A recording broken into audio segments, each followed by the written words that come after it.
She stood in the barn doorway, dust motes dancing in the late afternoon light, while her father's words echoed like a death sentence. "It's done, Clara. You'll marry Samuel Blackwood in 3 weeks." Not a proposal. A transaction. Water rights for a daughter. The ranch would live. She would not. At 22, Clara had gentled wild horses, mended fences in blizzards, and kept this land breathing through drought. But none of it mattered. She was property now, signed away like cattle. Stay with me until the end of this story. Hit that like button and comment what city you're watching from so I can see how far Clara's fight for freedom travels. The truth came to Clara Hale the way most ugly things did on a Wyoming ranch, through a half-open door and her father's whiskey-thick voice. She'd been returning from the north pasture, her boots caked with spring mud, her fingers raw from stringing new fence wire. The sun hung low over the Medicine Bow Range, painting the grassland in shades of amber and shadow. It should have been beautiful. It should have felt like home. But something in the air had changed. Clara paused outside the ranch house, one hand on the weathered porch rail, the other still holding the wire cutters she'd forgotten to leave in the barn. Through the window, she could see her father seated at the kitchen table, his shoulders hunched in a way she'd never seen before. Across from him sat Samuel Blackwood, the land baron whose holdings stretched from the Laramie Plains to the edge of the mountains. Blackwood's voice carried through the thin walls, smooth, satisfied, final. "The papers are witnessed, Thomas. Water rights to the Eastern Creek in exchange for the Union. Your cattle will drink, your land will survive, and my holdings will be, complete." Clara's breath stopped. Her father said nothing for a long moment, then so quietly she almost missed it. "She's a good girl, strong-willed, but good. I don't require a saint, Thomas. I require a wife who understands her place." The wire cutter slipped from Clara's hand, clattering against the porch boards. Neither man inside seemed to notice. She stood frozen, her heart hammering against her ribs like a wild thing trapped in a too-small cage. Sold. The word echoed in her mind, sharp and cold. "I've been sold." She didn't remember walking to the barn. Didn't remember sinking down onto a hay bale in the corner, her arms wrapped around her knees, her breath coming in short, painful gasps. The smell of horses and leather and old wood pressed in around her. Familiar smells, safe smells, smells that had always meant home. But home didn't sell its daughters like livestock. The barn door creaked open. Clara looked up to find her father silhouetted against the dying light, his hat in his hands, his face carved with lines she'd never noticed before. "Clara, don't." Her voice came out steadier than she felt. "Don't you dare tell me you had no choice." Thomas Hale stepped inside, closing the door behind him. In the dim light, he looked older than his 50 years, worn down by drought and debt and decisions that had backed him into corners. "The ranch is dying, girl. The cattle are dying. Without water, we'd find another way." Clara stood, her legs trembling but holding. "We always have. Grandpa Hale survived 3 droughts worse than this. We could move the herd to the high country. We could—" "There is no high country left to us," her father's voice cracked like a whip. "Blackwood owns it. Blackwood owns the water. Blackwood owns everything that matters, and he's willing to give us enough to survive if you give him me." Clara's laugh was bitter, broken. "Tell me, Pa, what's the going rate for a daughter these days? How many head of cattle am I worth? How many acres? Clara, please, did you even ask me?" The question hung in the air between them, sharp as broken glass. "Did you think for even 1 second that maybe I deserved a say in who I spend my life with?" Her father's silence was answer enough. Clara turned away, pressing her palms against the rough wood of the barn wall, fighting for control. Outside, she could hear the cattle lowing in the evening, the wind moving through the cottonwoods, the familiar symphony of a life she'd thought was hers. "He's not a bad man," her father said finally, quietly. "Blackwood. He's respected, wealthy. You'd want for nothing. Except freedom." Clara's voice was barely a whisper. "Except choice. Except my own life." "You're 22 years old, Clara. Most women your age are already married with children. This is security. This is you trading me like a horse." She turned back to face him, and for the first time in her life, she saw her father flinch. Don't dress it up as something noble. You needed water rights. Blackwood wanted a wife, and I'm the currency that makes the deal work. Thomas Hale looked down at his hat, his fingers worrying the brim. 3 weeks, he said. The wedding is in 3 weeks. I suggest you prepare yourself. He left without another word. Clara stood alone in the barn until full dark, watching through the door as lamplight bloomed in the ranch house windows, as the stars emerged cold and distant overhead. Somewhere in the darkness, an owl called. A horse shifted in its stall, huffing softly. The world continued, indifferent to the fact that hers had just ended. She didn't cry, couldn't cry. The grief was too big, too complete, lodged somewhere beneath her breastbone like a stone. 3 weeks, 21 days until Clara Hale ceased to exist. The next morning dawned clear and cold, frost sparkling on the grass like scattered diamonds. Clara rose before the sun, dressed in her work clothes, and went about her chores with mechanical precision. Feed the horses, check the cattle, mend the fence line in the south pasture where the wire had broken during the night. Her father didn't speak to her at breakfast, didn't meet her eyes. It was almost worse than anger would have been. By midday, Clara found herself riding the fence line along the eastern boundary where Blackwood's land pressed up against theirs. The creek ran here, the one her father had bartered her life for, still swollen with snowmelt from the mountains, its water bright and clear and utterly indifferent to the cost it had exacted. She dismounted, letting her mare graze while she sat on a flat rock near the water's edge. The sun was warm on her shoulders, the air sweet with sage and wild grass. It should have been peaceful. Instead, Clara felt like she was watching her own life from a great distance, as if she'd already become a ghost. You planning to drown yourself or just contemplating it? The voice came from behind her, male, unfamiliar, edged with something that might have been humor or might have been concern. Clara spun, her hand automatically going to the knife at her belt. A man sat astride a big roan gelding not 20 feet away, his hat pulled low against the sun. He wore dusty trail clothes and had the weathered look of someone who spent more time sleeping under stars than roofs. "This is private land," Clara said, her voice sharp. "So it is." The stranger dismounted in one fluid motion, leading his horse to the creek to drink. But water's water, and a thirsty horse doesn't care much about property lines. Clara watched him, wary. He was maybe 30, maybe older, hard to tell with men who lived outside. Tall, lean, with eyes that seemed to take in everything without appearing to look at anything in particular. "You're not from around here," she said. "No, ma'am, just passing through with a cattle drive. We're camped about 5 miles north, waiting for the herd to rest up before we push on to Montana." He glanced at her, and something in his expression shifted. "Name's Ethan Cole. I ramrod for the double bar outfit." Clara didn't offer her own name, didn't move from her rock. Ethan knelt by the creek, filling his canteen. "This your land?" "My father's." "Ah." He capped the canteen, standing. "You're Thomas Hale's daughter, then. Clara, isn't it?" Now she did tense. "How do you know my name?" "Small territory, Miss Hale. Word travels, especially word about weddings." His tone was carefully neutral. "I heard Samuel Blackwood's getting married in a few weeks. Congratulations." The word hit like a slap. Clara turned away, staring at the water, her jaw tight. "It's not... I didn't..." She stopped, furious with herself. What was she doing, nearly spilling her private grief to a complete stranger? But Ethan Cole didn't move away, didn't mount up and ride off. Instead, he stood quiet for a long moment, then said, very gently, "Doesn't sound like congratulations are in order." Clara's throat closed. She dug her nails into her palms, willing herself not to break. Not here, not now, not in front of this man who was probably just making conversation before he left and forgot she existed. "He bought you, didn't he?" Ethan's voice was a matter of fact, without judgment. "Blackwood, he bought you with something your father needed." Clara's head snapped up.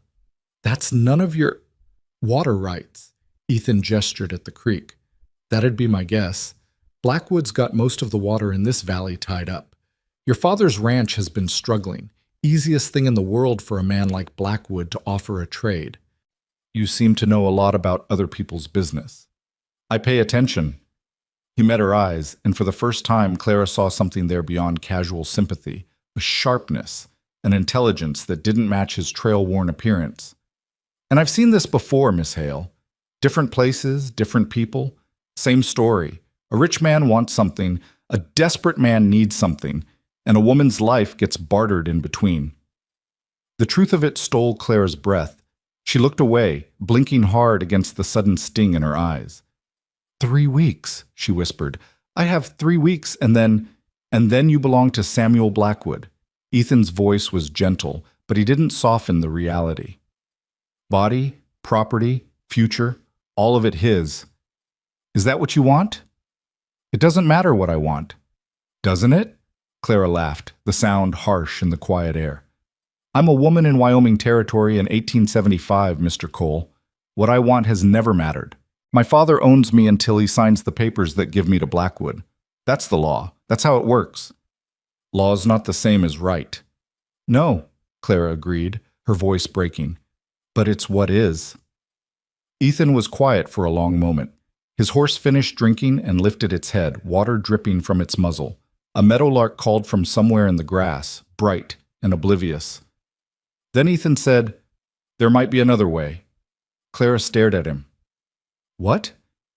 "Another way," he repeated. "A legal one.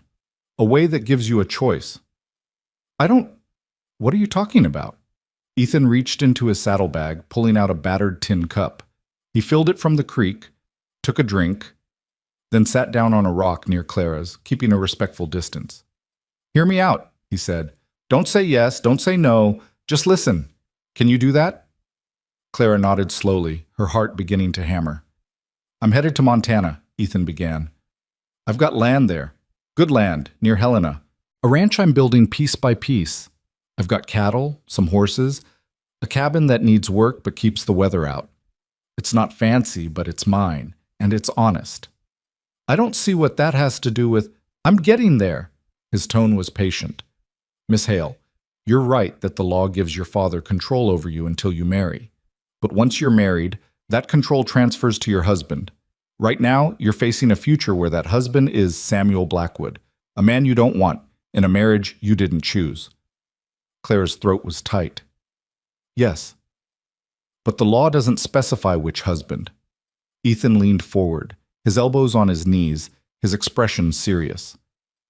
"If you were to marry someone else, someone who would give you legal protection without demanding anything in return, you'd be free of your father's control and free of Blackwood's claim." Understanding crashed over Clara like cold water. You're suggesting—" "A marriage of protection," Ethan said quietly. "Legal, witnessed, recorded, but temporary. A way to get you out from under your father's bargain and Blackwood's expectations. You'd come with me to Montana as my legal wife.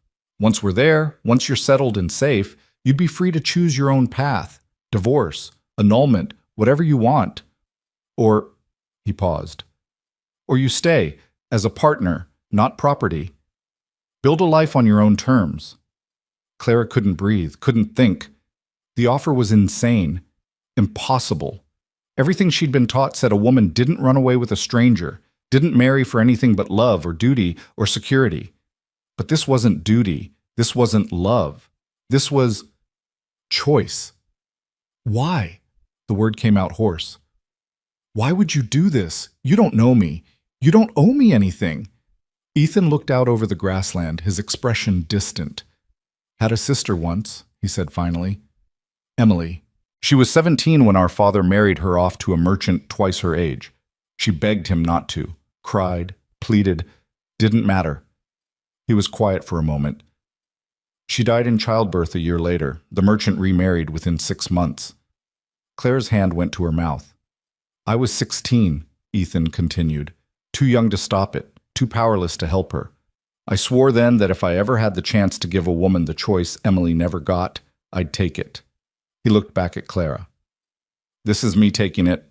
No strings, no demands, just a legal protection until you can stand on your own." I can't just—" Clara's mind raced. "My father would never allow it. Blackwood would come after us. They'd have no legal standing," Ethan interrupted. Once you're married to me, your father's agreement with Blackwood is void. Blackwood can't claim a married woman, and your father—" He shrugged. "Your father made his choice. This would be you making yours." Clara stood abruptly, pacing to the creek's edge, her thoughts spinning. It was madness. Absolute madness. She didn't know this man. Didn't know if she could trust him. Didn't know what life in Montana would be like, whether his promises were real or just pretty words that would evaporate once they were out of sight of witnesses. But she knew, God, she knew, what life with Samuel Blackwood would be. She'd seen the way he looked at her the one time they'd met, when her father had invited him to dinner to discuss business. Blackwood had assessed her like livestock, his eyes traveling over her body with the detached calculation of someone evaluating a purchase. He'd asked if she could cook, sew, bear children, not as conversation, as inventory. The memory made her skin crawl. "I need time," Clara said, her back still to Ethan. "I need to think." "You've got 3 weeks," Ethan replied. "I'll be camped north of here until then, resting the herd. If you decide you want this protection I'm offering, you come find me before we pull out. If you don't—" She heard the creak of leather as he stood. "If you don't, I'll ride on to Montana, and you'll marry Blackwood, and that'll be that." Clara turned. Ethan was already mounted, gathering his reins. "How would I even find you?" she asked.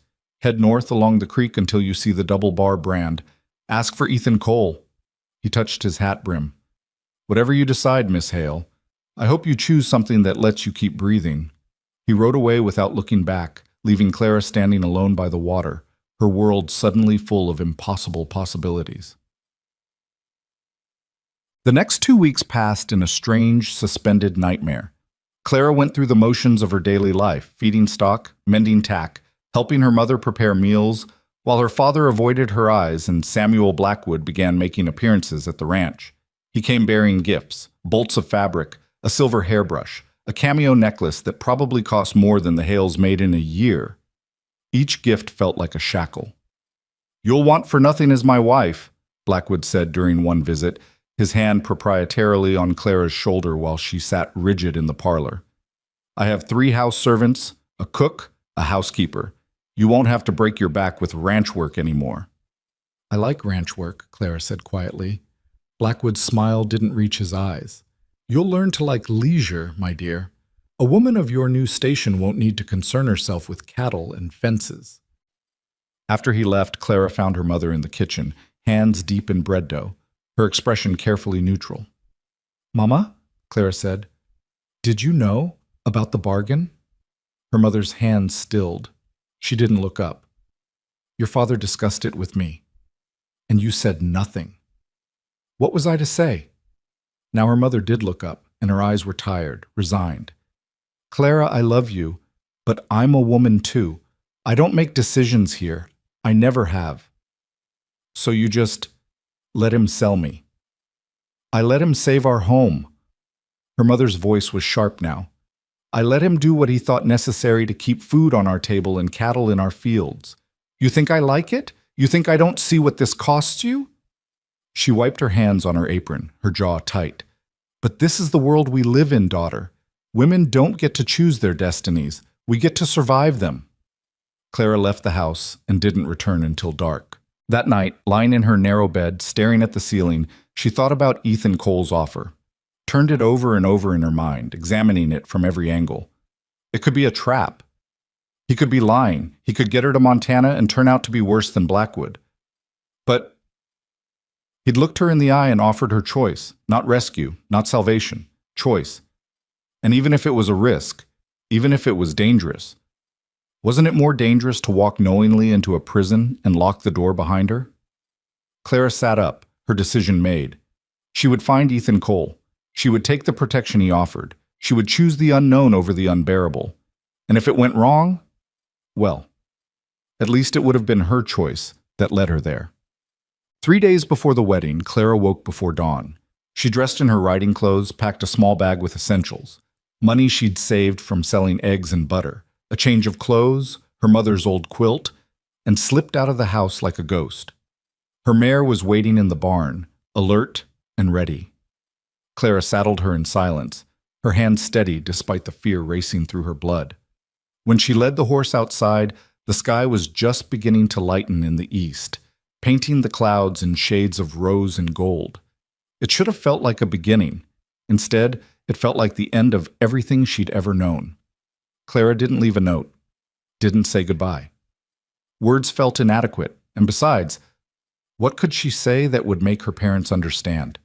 She mounted up and turned her mare north toward the creek, toward the cattle camp, toward a future she couldn't see but had chosen nonetheless.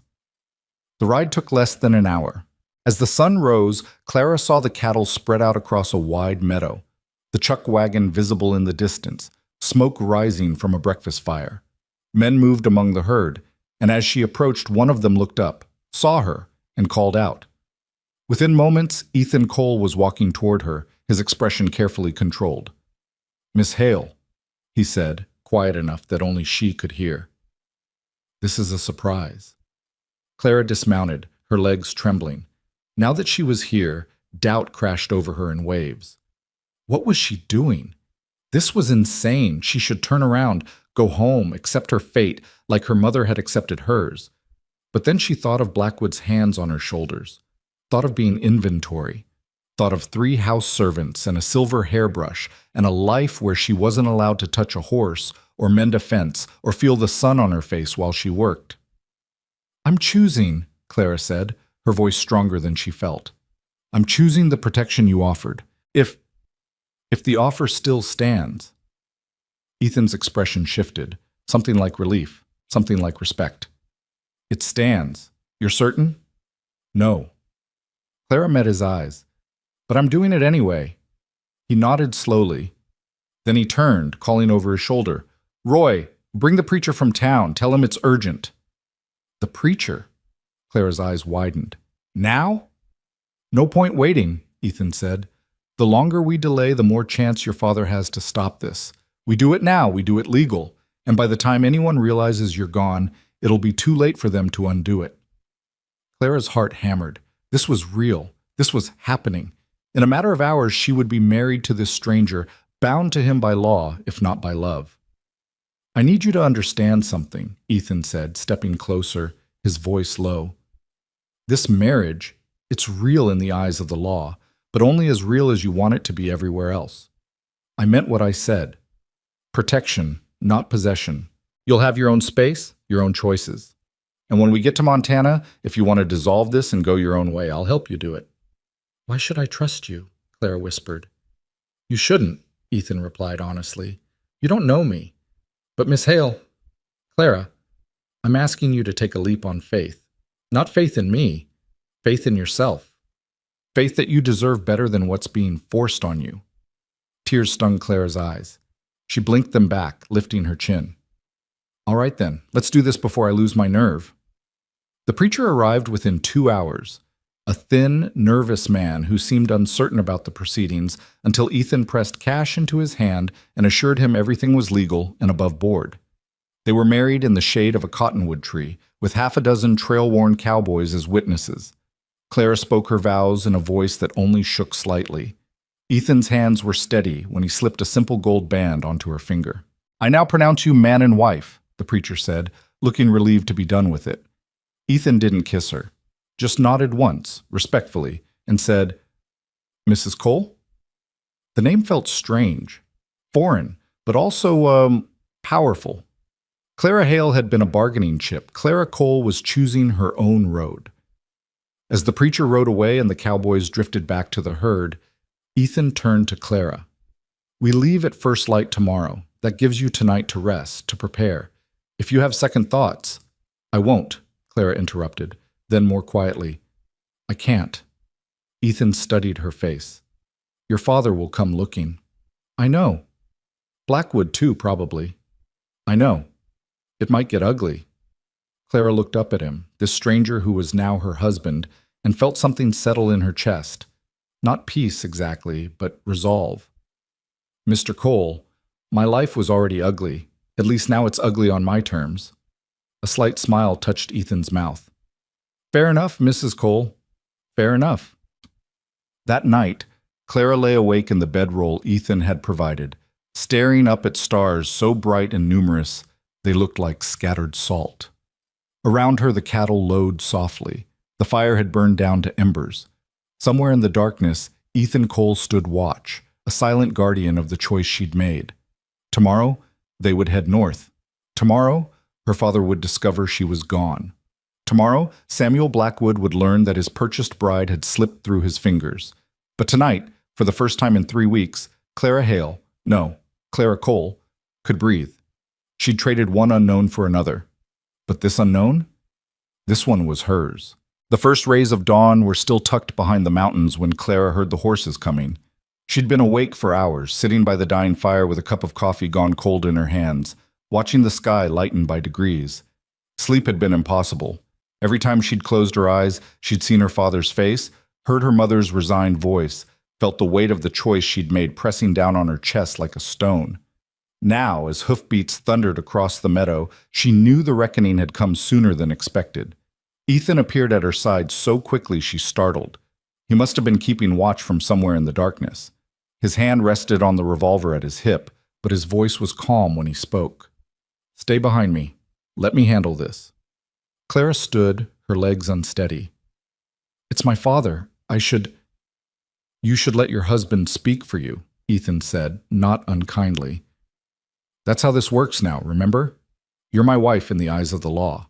That means I have the legal standing to protect you." The word husband still felt strange in her mouth, but Clara nodded. She moved to stand slightly behind Ethan, close enough to hear, far enough to seem properly deferential. The riders crested the hill, 5 of them. Clara's father led the way, his face flushed with rage even in the pale morning light. Beside him rode Samuel Blackwood, impeccably dressed despite the early hour, his expression cold as winter iron. Behind them came 2 ranch hands Clara recognized, and a man wearing a sheriff's star. Her stomach dropped. They reined up 20 feet away, the horses blowing hard from the ride.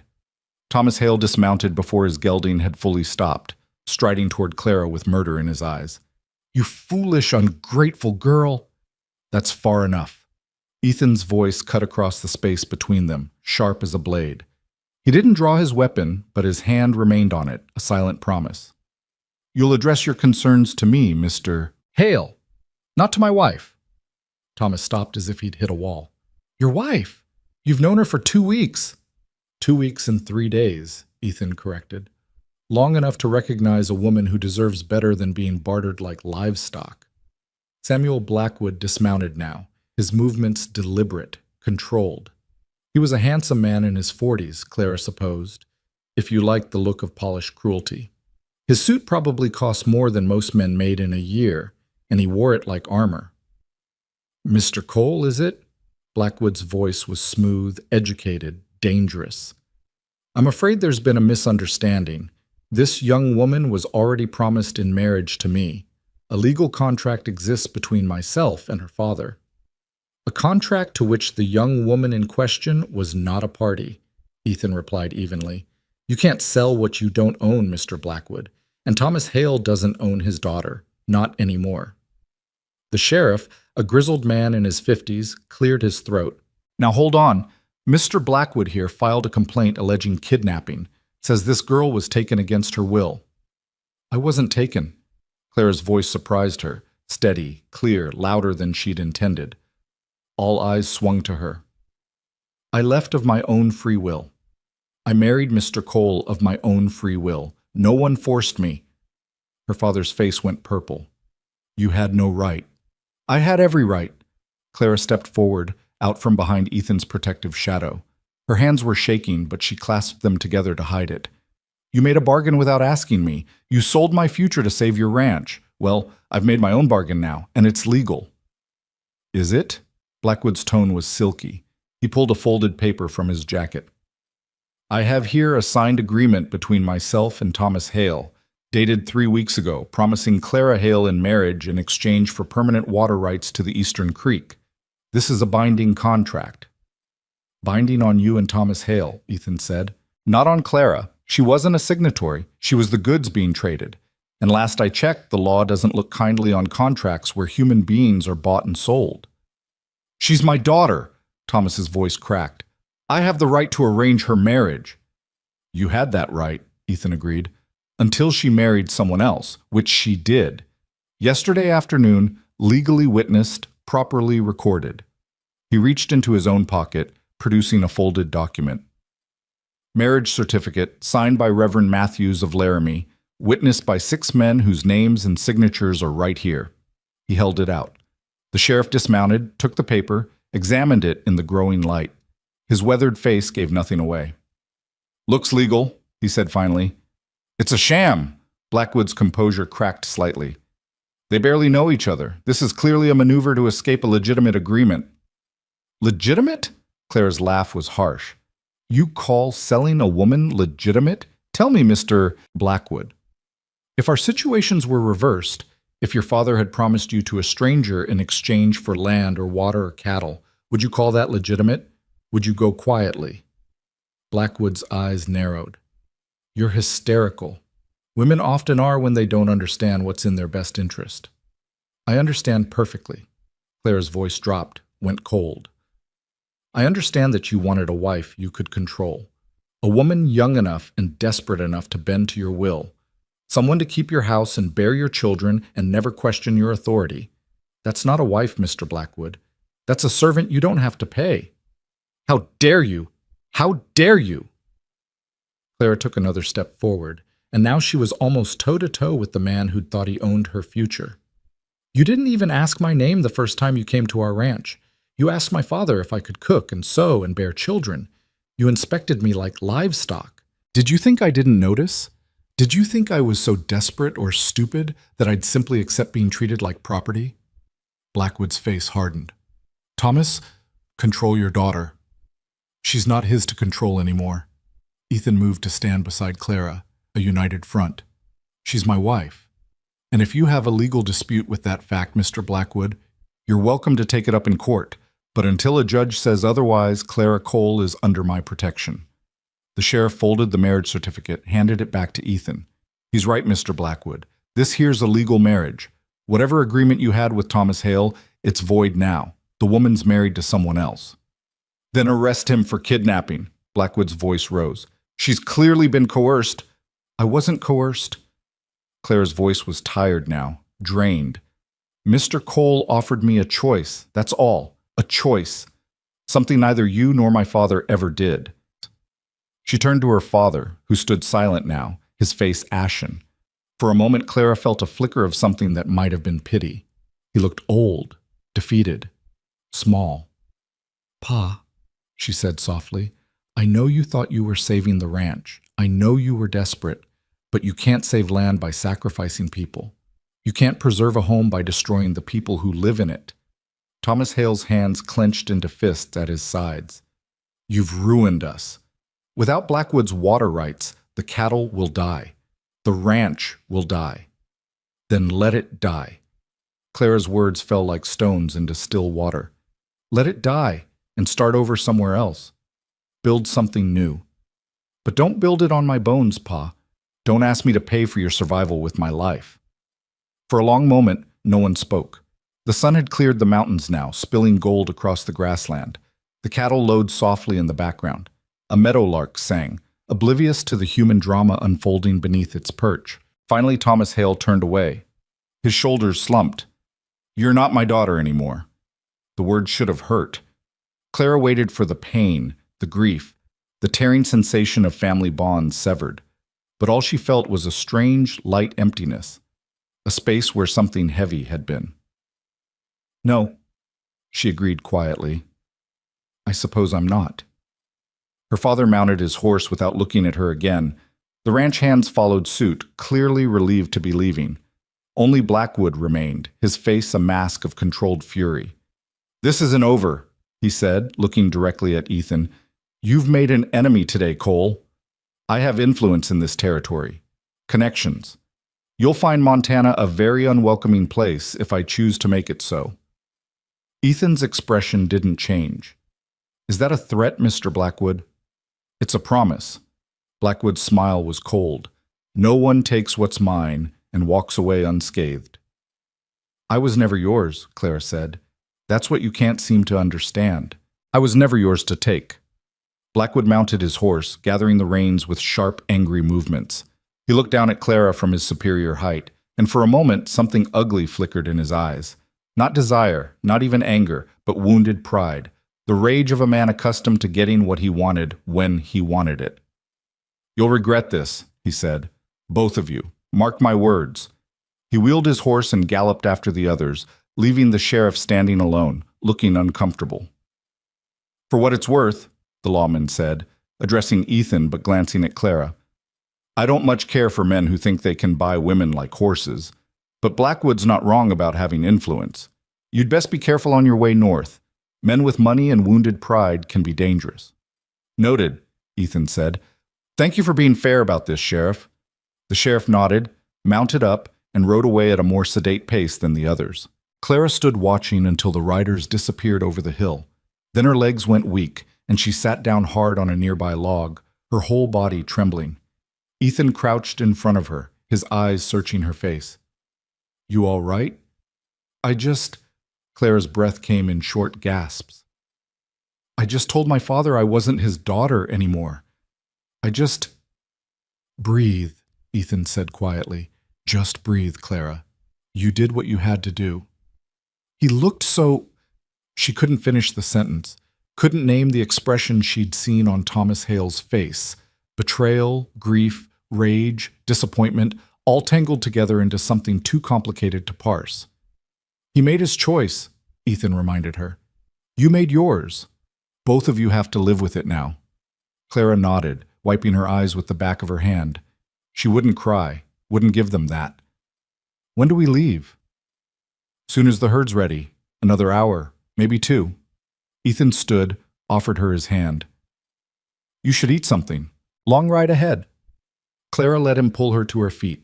Her legs still felt unsteady, but they held. "Mr. Cole, Ethan, thank you for what you said. How you stood up for me." "That's what husbands do," Ethan said, and there was something in his voice Clara couldn't quite read. Protect their wives, even if the marriage is just on paper. Just on paper. The words echoed in Clara's mind as she followed Ethan to the chuck wagon, where the cook had breakfast waiting. Just on paper. A legal fiction. A shield, not a bond. She should have felt relieved. Instead, she felt oddly hollow.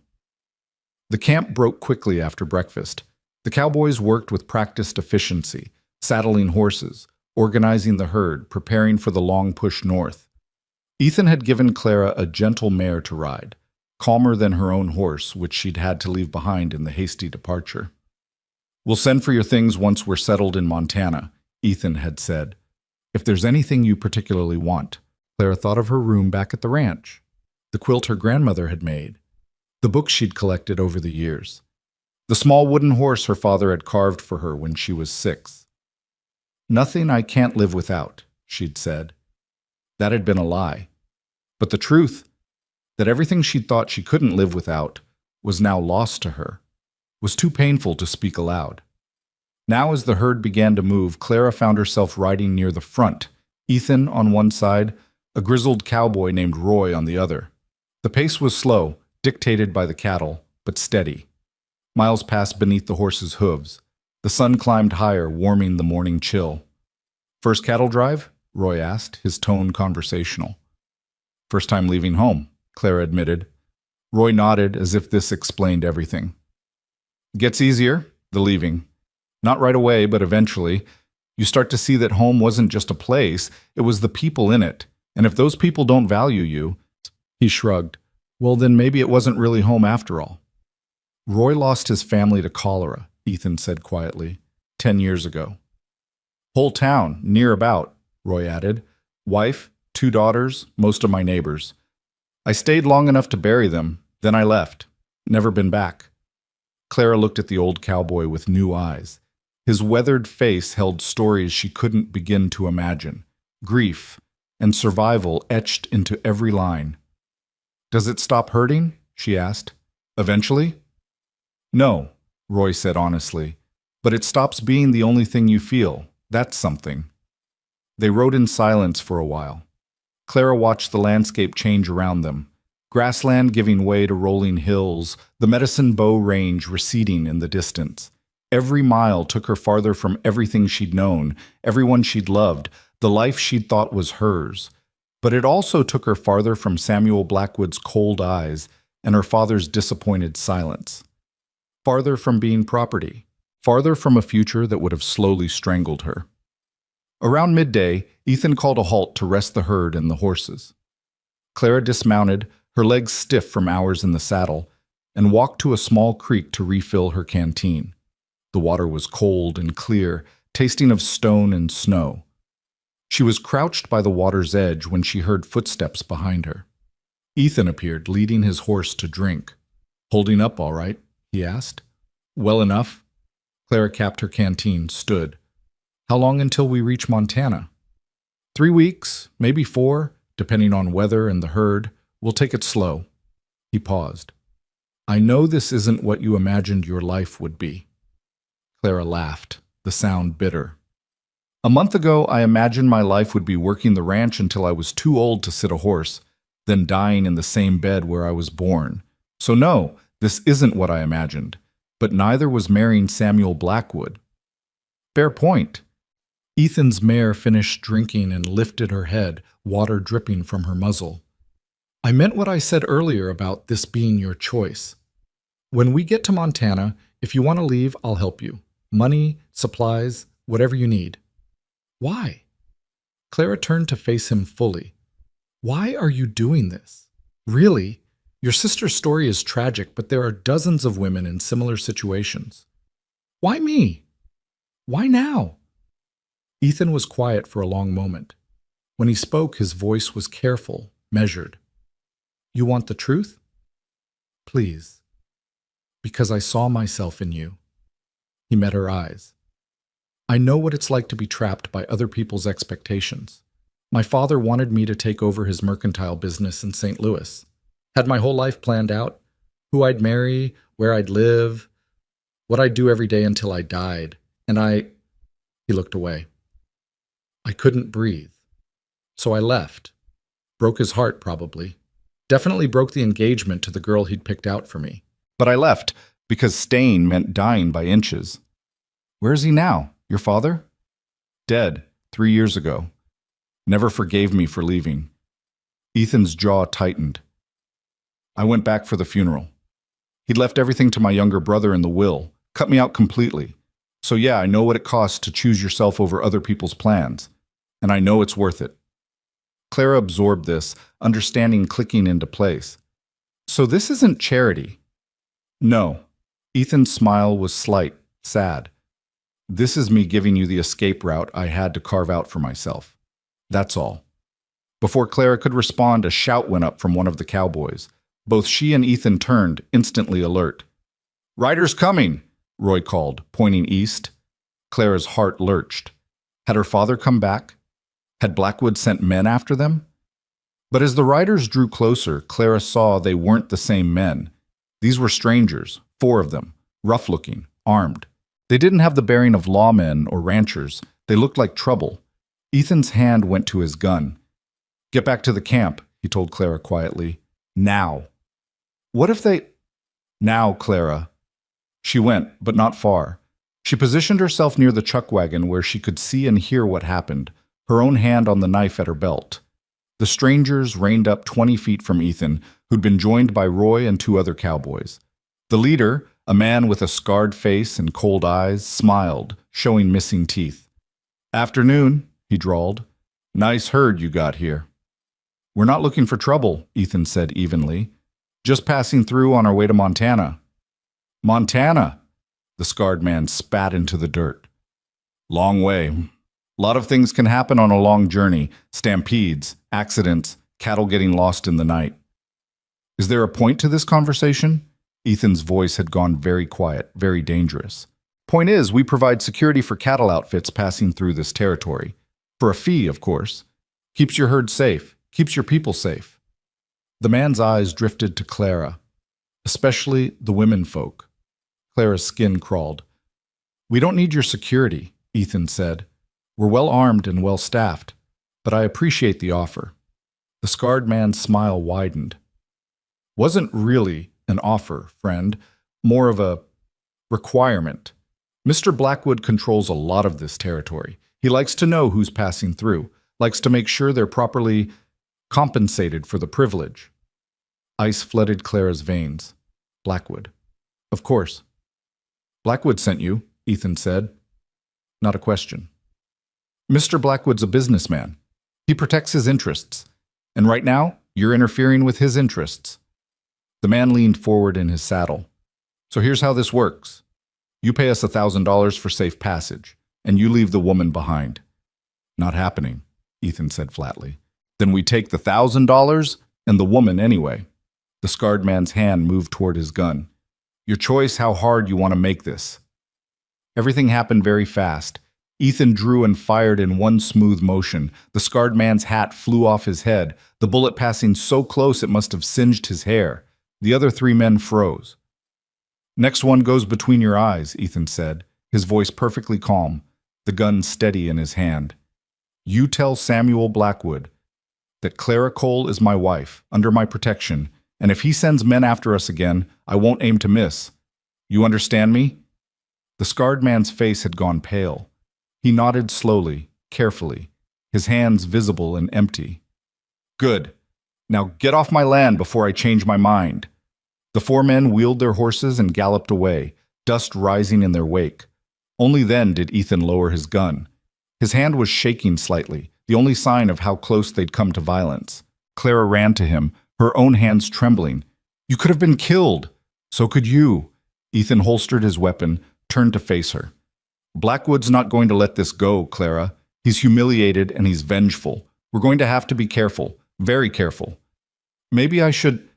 Clara stopped, swallowed hard. Maybe I should go back.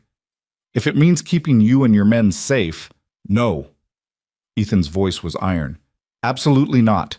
You go back now. Blackwood will make sure you never leave again. He'll lock you up, isolate you, control every aspect of your life. That's not protection, Clara. That's imprisonment. But if people get hurt because of me, people might get hurt because Samuel Blackwood is a vindictive bastard who thinks women are property, Ethan corrected. That's not on you. That's on him. Roy approached, his rifle cradled in his arms. Boss, we should double the night watch. Maybe send a couple scouts ahead, make sure we're not riding into an ambush. Agreed, Ethan nodded. Get the men together. We need to talk strategy. As the cowboys gathered, Clara stood apart, her mind racing. This was her fault. All of it. If she just accepted her fate, married Blackwood, none of these people would be in danger. But even as the thought formed, she knew it was wrong. She hadn't created this situation. Blackwood had, with his arrogance and his assumption that he could own another human being. Her father had, with his willingness to trade his daughter for water rights. All Clara had done was refuse to be property. All she'd done was choose. If that choice had consequences, so be it. She'd face them. She'd survive them. She'd be damned if she'd apologize for them. The sun was setting by the time they made camp for the night. The men were tense, rifles close at hand, eyes scanning the horizon. Clara helped the cook with dinner, grateful for something to do with her hands, some way to feel useful. Ethan approached as she was washing dishes in a bucket of heated water. You should get some sleep, he said. We're putting you in the center of the camp tonight, surrounded by the men. Safest place. I don't want special treatment. Too bad. You're getting it anyway. His tone softened. Clara, I know you're tough. I know you can handle yourself, but right now you're the target, and that means we protect you. Let us do that. Clara wanted to argue, wanted to insist she could take care of herself, but the truth was she was scared, bone-deep scared in a way she'd never been before. All right, she said quietly. Thank you. Ethan nodded, started to walk away, then turned back. For what it's worth, you made the right choice. Leaving, standing up for yourself. Don't let Blackwood's ugliness make you doubt that. He left before Clara could respond. She finished the dishes, dried her hands, and made her way to the bedroll that had been set up for her in the center of camp. All around her, men settled in for the night, their presence a barrier between her and whatever darkness waited beyond the firelight. Clara lay down, pulled the blanket up to her chin, and stared at the stars. They looked different out here, farther from home, colder, more distant, but also more numerous, more bright. Somewhere out there, Samuel Blackwood was planning his next move. Somewhere out there, her father was probably drinking himself into numbness. Somewhere out there, her mother was grieving the daughter she'd lost. But here, in this camp, surrounded by strangers who were risking their lives to protect her choice, Clara felt something she hadn't felt in weeks. Hope. Fragile, tentative, easily broken, but there nonetheless. She closed her eyes and, for the first time since this whole nightmare began, slept. The attack came 3 days later in the dead hours before dawn, when the world hung suspended between darkness and light. Clara woke to shouting, the crack of gunfire, and the panicked lowing of cattle suddenly spooked into motion. She rolled from her bedroll, her heart slamming against her ribs, her hands fumbling for the knife she'd taken to sleeping with under her blanket. "Stay down!" Roy's voice cut through the chaos. He appeared out of the darkness, pressing her shoulder to keep her low. "Don't move. Don't make a sound." More gunfire. The thunder of hooves as the herd scattered. Men running, shadows moving against shadows. Impossible to tell friend from enemy in the pre-dawn gloom. Clara crouched behind the chuck wagon, her whole body taut with terror. This was her fault. These men were dying because of her, because she'd refused to be Samuel Blackwood's property, because she'd dared to choose her own path. A figure stumbled past the wagon, one of the younger cowboys, clutching his arm, blood dark between his fingers. Clara grabbed him, pulled him down beside her. "Let me see," she said, her voice steadier than her hands. The boy, he couldn't have been more than 17, was crying, his face white with shock. "They shot me. They just rode in and started shooting, and—" "Hush!" Clara tore a strip from her petticoat, wrapped it tight around the wound. The bullet had grazed him, painful but not fatal if she could stop the bleeding. "You're going to be fine. Just stay here with me. Stay quiet." The gunfire was moving away now, the fight spreading out across the grassland as Ethan and his men pursued the attackers. Clara could hear his voice in the distance, shouting orders, directing the defense with the practiced authority of someone who'd done this before. She held the injured boy's hand in the darkness, feeling his pulse race beneath her fingers, and prayed to a God she wasn't sure was listening that no one would die because of her choice. The shooting stopped as abruptly as it had started. Silence rushed in to fill the void, broken only by the distant bellowing of scattered cattle and the ragged breathing of the boy beside her. Clara waited, every muscle locked tight, until she heard Ethan's voice. "Clara, where are you?" "Here." She stood slowly, her legs cramping from the crouch. "By the wagon. I've got Tommy with me. He's been shot." Ethan materialized out of the gloom, his face smudged with powder smoke, his eyes scanning her for injuries. "You hurt?" "No, but Tommy—" "I'll live," the boy said, trying for bravado and failing. "Just winged me." Other men were gathering now, taking stock. 2 injured besides Tommy, one with a bullet through the shoulder, another with a gash across his ribs from a knife. But miraculously, impossibly, no one dead. "They weren't trying to kill us," Roy said, lowering his rifle. "If they'd wanted us dead, we'd be dead. They were trying to scatter the herd, cause chaos, make us weak." "Softening us up," another cowboy agreed. "They'll hit us again, harder next time." Ethan's jaw was tight. "How many head did we lose?" "Won't know until daylight, but from the sound of it—" Roy shook his head. 50, maybe more. Scattered to hell and gone." Clara felt sick. 50 head of cattle worth hundreds of dollars lost because of her. The injured men, traumatized and bleeding, because of her. All of it, everything, spiraling out from her one act of defiance. "This has to stop," she said quietly. All eyes turned to her. "I need to talk to Blackwood. Need to make him understand." "No." Ethan's voice was flat, final. "Absolutely not." "But people are getting hurt. Your cattle are scattered, your men are injured, and for what? Because Samuel Blackwood is a vindictive bastard who can't stand being told no," Ethan interrupted. "Clara, listen to me. You think if you go to him, apologize, offer to come back, you think that ends this? It doesn't. It just teaches him that violence works, that he can terrorize people into giving him what he wants." "Then what do we do?" Clara's voice broke.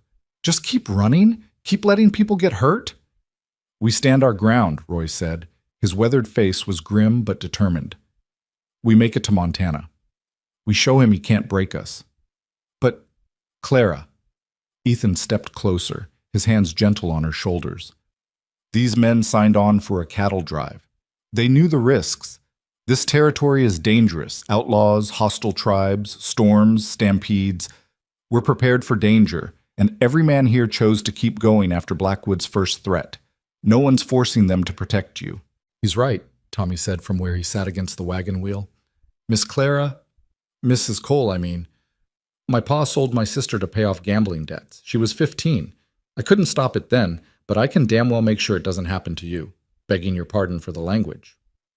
Other men murmured agreement. Clara looked around at their faces, tired, determined, some frightened but none retreating. These strangers who owed her nothing were willing to risk everything so she could stay free. I don't know how to thank you, she whispered.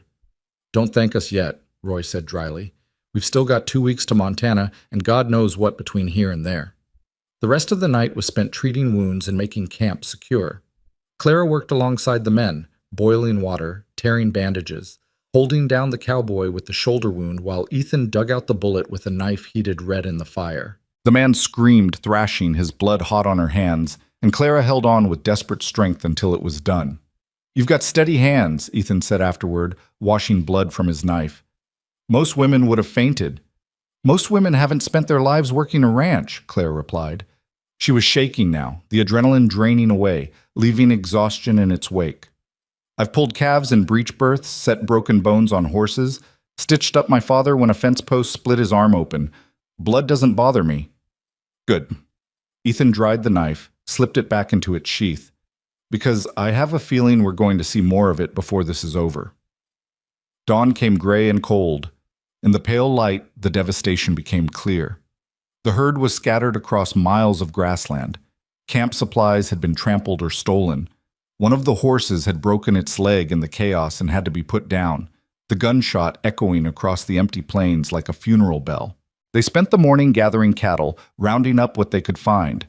Clara rode with the men, working as hard as any of them despite Ethan's initial protests. I can pull my weight, she'd told him. I'm not going to sit in camp being useless while everyone else works. By noon, they'd recovered 38 head. 17 were still missing, likely scattered so far they'd never be found. The financial loss was staggering. Cattle that Ethan had planned to sell in Montana, money he'd needed to expand his ranch, money he'd lost because of her.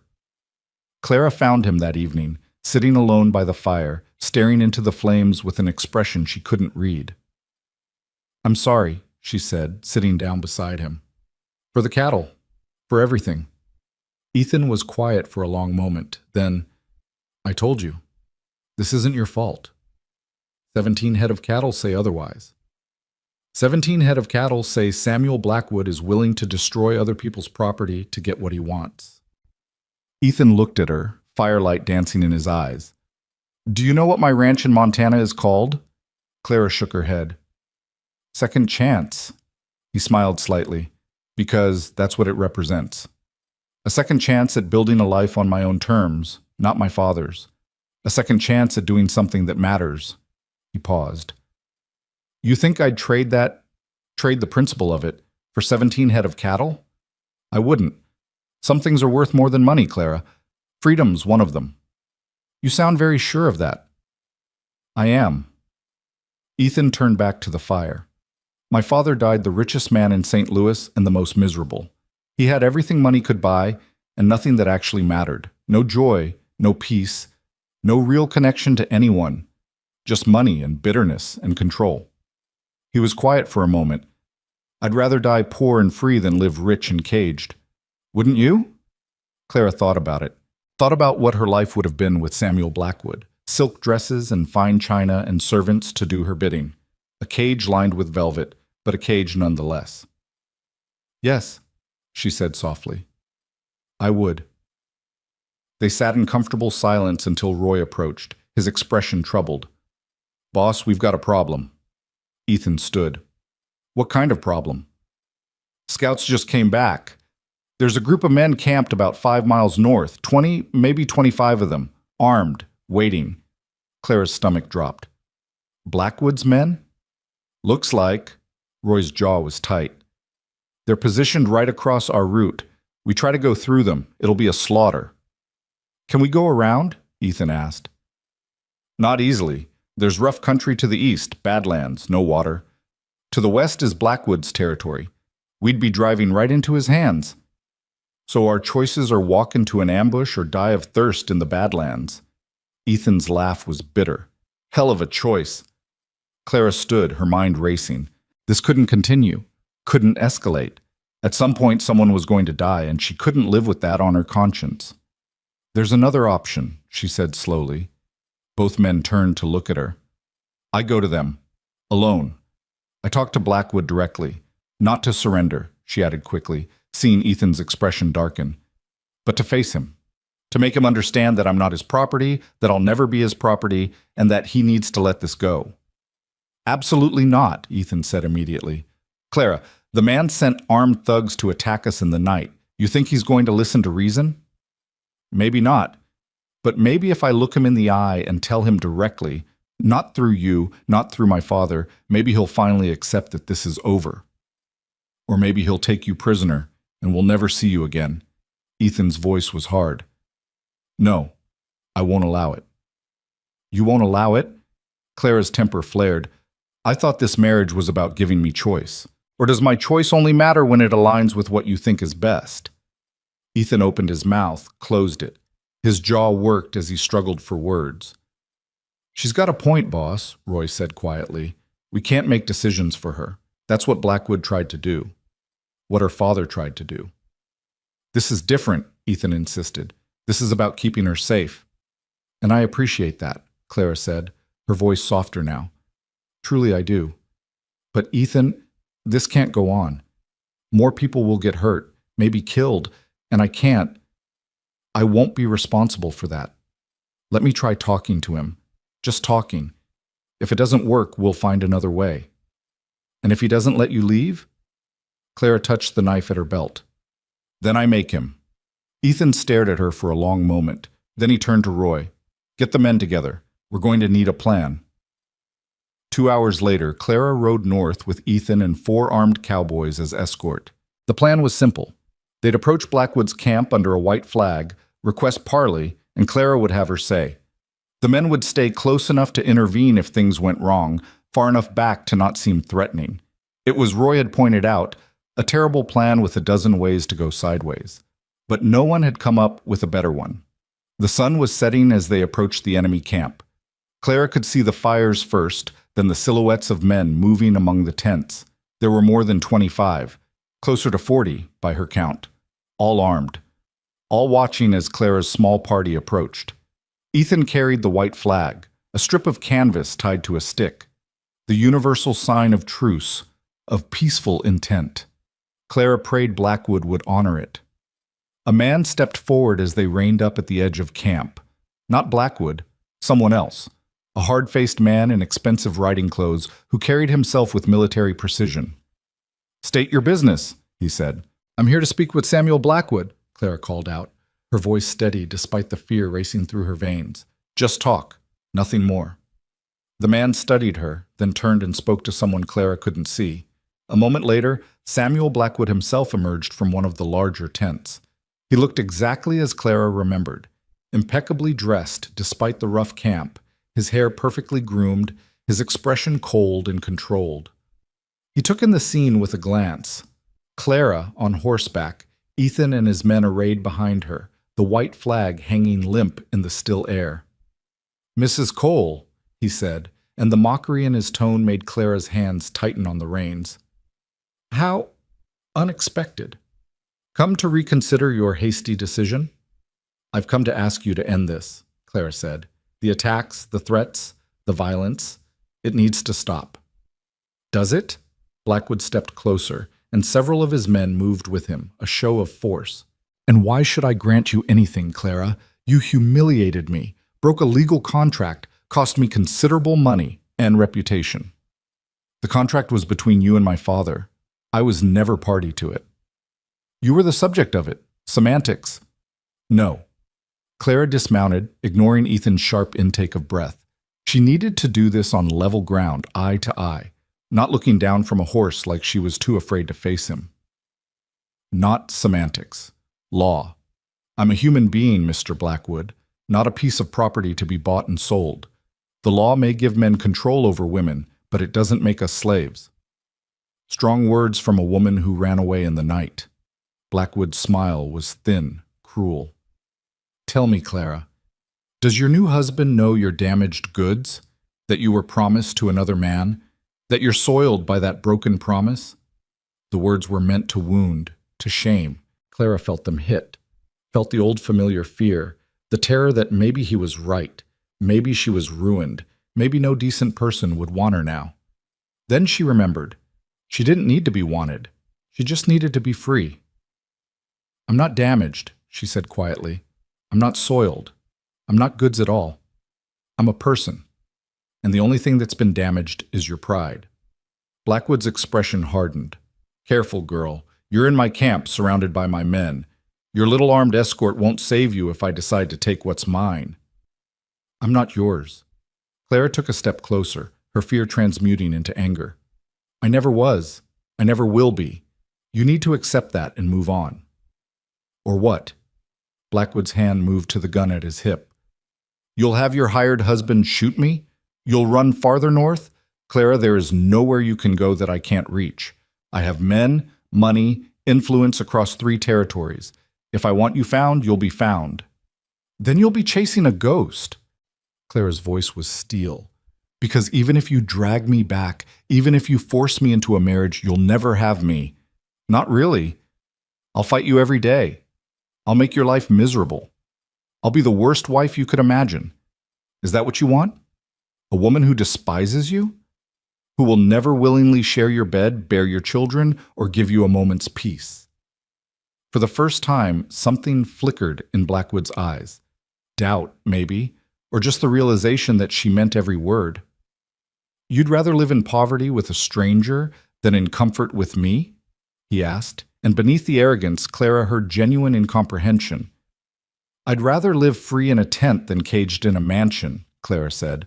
That's what you don't understand, Mr. Blackwood. This isn't about comfort or security or money.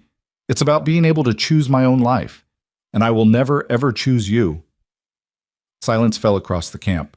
Every man there was watching, waiting. Clara could feel Ethan tense behind her, could practically hear him willing her to step back, to get back on her horse, to retreat to safety. But she held her ground. Finally, Blackwood spoke. You're a fool, Clara. You've traded a life of ease for hardship, respectability for scandal, everything for nothing. No, Clara said softly. I've traded being owned for being free. That's not nothing. That's everything. She turned to leave, her back deliberately turned to Blackwood. The ultimate insult, the final rejection. This isn't over, Blackwood called after her. Clara paused, looked back over her shoulder. Yes, it is. You just haven't accepted it yet. She mounted her horse, her movements deliberately calm despite the adrenaline singing through her blood. Ethan and the others closed ranks around her, and together they rode away from the camp, Clara half expecting a bullet in her back with every step. It didn't come. They rode in silence until they were well out of range, until the campfires were distant pinpricks in the darkness. Only then did Ethan speak. That was either the bravest or the stupidest thing I've ever seen. Maybe both, Clara admitted. Her hands were shaking now, trembling so badly she could barely hold the reins. Did it work? Do you think he'll let it go? Honestly? Roy shook his head. I don't know. Men like Blackwood don't forgive being humiliated, but you might have planted enough doubt to make him think twice. They returned to camp to find the men gathered around the fire, weapons ready, tense with waiting. When they saw Clara alive and unhurt, relief rippled through the group. What happened? One of the younger cowboys asked. Mrs. Cole told Samuel Blackwood exactly what she thought of him, Ethan said, and there was something like pride in his voice, to his face, in his own camp. And lived to tell about it, Roy added, which makes her either blessed or crazy. Definitely crazy, Clara muttered, dismounting on legs that felt like water. Now that the danger had passed, exhaustion crashed over her in waves.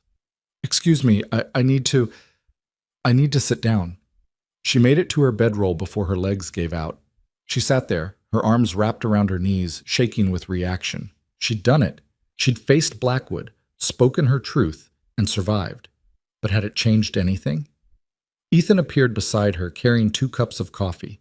He handed her one, settling down nearby but not too close, respecting her space. "That took courage," he said quietly. "What you did tonight. Or foolishness. Sometimes they're the same thing." Ethan sipped his coffee. "My sister Emily, I told you about her. The night before her wedding, she tried to run away. Got as far as the edge of town before our father found her and dragged her back." He paused. "I've always wondered what would have happened if she'd had your courage. If she'd stood up to him the way you stood up to Blackwood." "She might have ended up dead in a ditch instead of dead in childbirth," Clara said bluntly. "Courage doesn't always save you." "No," Ethan agreed, "but at least you die free." They sat in silence, watching the fire burn down to embers. Around them, the camp settled into uneasy rest, men taking turns on watch, everyone aware that danger still lurked in the darkness. Clara finished her coffee, set the cup aside. "Ethan, thank you for backing me up tonight, for not stopping me." "You made your choice," he said simply. "I'm just trying to honor it. Even though it's costing you cattle and money and peace of mind? Even though—" He looked at her, and in the firelight, his expression was soft, open. "Some things are worth the cost, Clara. You're learning that. I learned it years ago when I left St. Louis. Freedom's expensive, but the alternative, living a life that's not yours, costs even more." Clara wanted to say something, wanted to tell him how much his support meant, how grateful she was. But the words felt inadequate, too small to hold everything she felt. So instead, she just nodded. And Ethan, understanding, nodded back. The next morning dawned clear and bright, the sky a brilliant blue that seemed to mock their troubles. The camp stirred slowly, men exhausted from days of tension and broken sleep. Clara was helping pack up the chuck wagon when one of the scouts came galloping in, his horse lathered with sweat. "They're gone!" he gasped, sliding from the saddle. "Blackwood's camp. They broke it during the night. Headed south." Ethan appeared instantly. "You're sure?" "Saw it myself. Nothing left but cold fires and wagon tracks leading back toward Laramie." A ripple of disbelief moved through the gathered men. Roy voiced what everyone was thinking. "He gave up? Just like that?" "Maybe Mrs. Cole got through to him after all," someone said. Clara didn't believe it. Couldn't believe it. Men like Samuel Blackwood didn't just surrender their pride and ride away defeated. There had to be more to it. But as the day wore on and no attack came, as they drove the herd north without incident, Clara began to hope. Maybe she'd been wrong. Maybe her words had made a difference. Maybe Blackwood had finally accepted that she would never be his. They made good progress that day and the next, recovering some of the ground they'd lost during the attacks. The men's spirits lifted. Even the weather cooperated, warm and clear with gentle winds that kept the cattle calm. 3 days passed, then 4. No sign of pursuit, no threats, nothing but open plains and blue sky and the slow, steady rhythm of the drive. On the 5th morning, Clara allowed herself to truly believe they might make it, that Montana was within reach, that freedom, real, lasting freedom, was possible. That's when the law arrived. They came at noon, a federal marshal and 4 armed deputies riding in from the east with official papers and grim expressions. Clara's heart sank. The marshal was a square-jawed man in his 50s with cold eyes and a voice that carried across the camp. "I'm looking for Ethan Cole and his wife." Ethan stepped forward, his hand near his gun but not on it. "I'm Cole. I have a warrant here for the arrest of Clara Cole, née Hale." The marshal unfolded a paper, read from it in a flat, official tone. "Charged with theft of property, breach of contract, and conspiracy to defraud Samuel Blackwood of lawful compensation." "That's ridiculous," Clara said, stepping up beside Ethan. "I can't steal myself. I'm not property." "The contract your father signed says different," the marshal replied. "You were promised in marriage. Mr. Blackwood invested considerable resources in preparation for said marriage. Your flight constitutes fraud." "I'm a married woman," Clara said, fighting to keep her voice steady. "Legally married. My marriage to Mr. Cole supersedes any agreement my father made. That marriage is being challenged in court as we speak." The marshal's expression gave nothing away.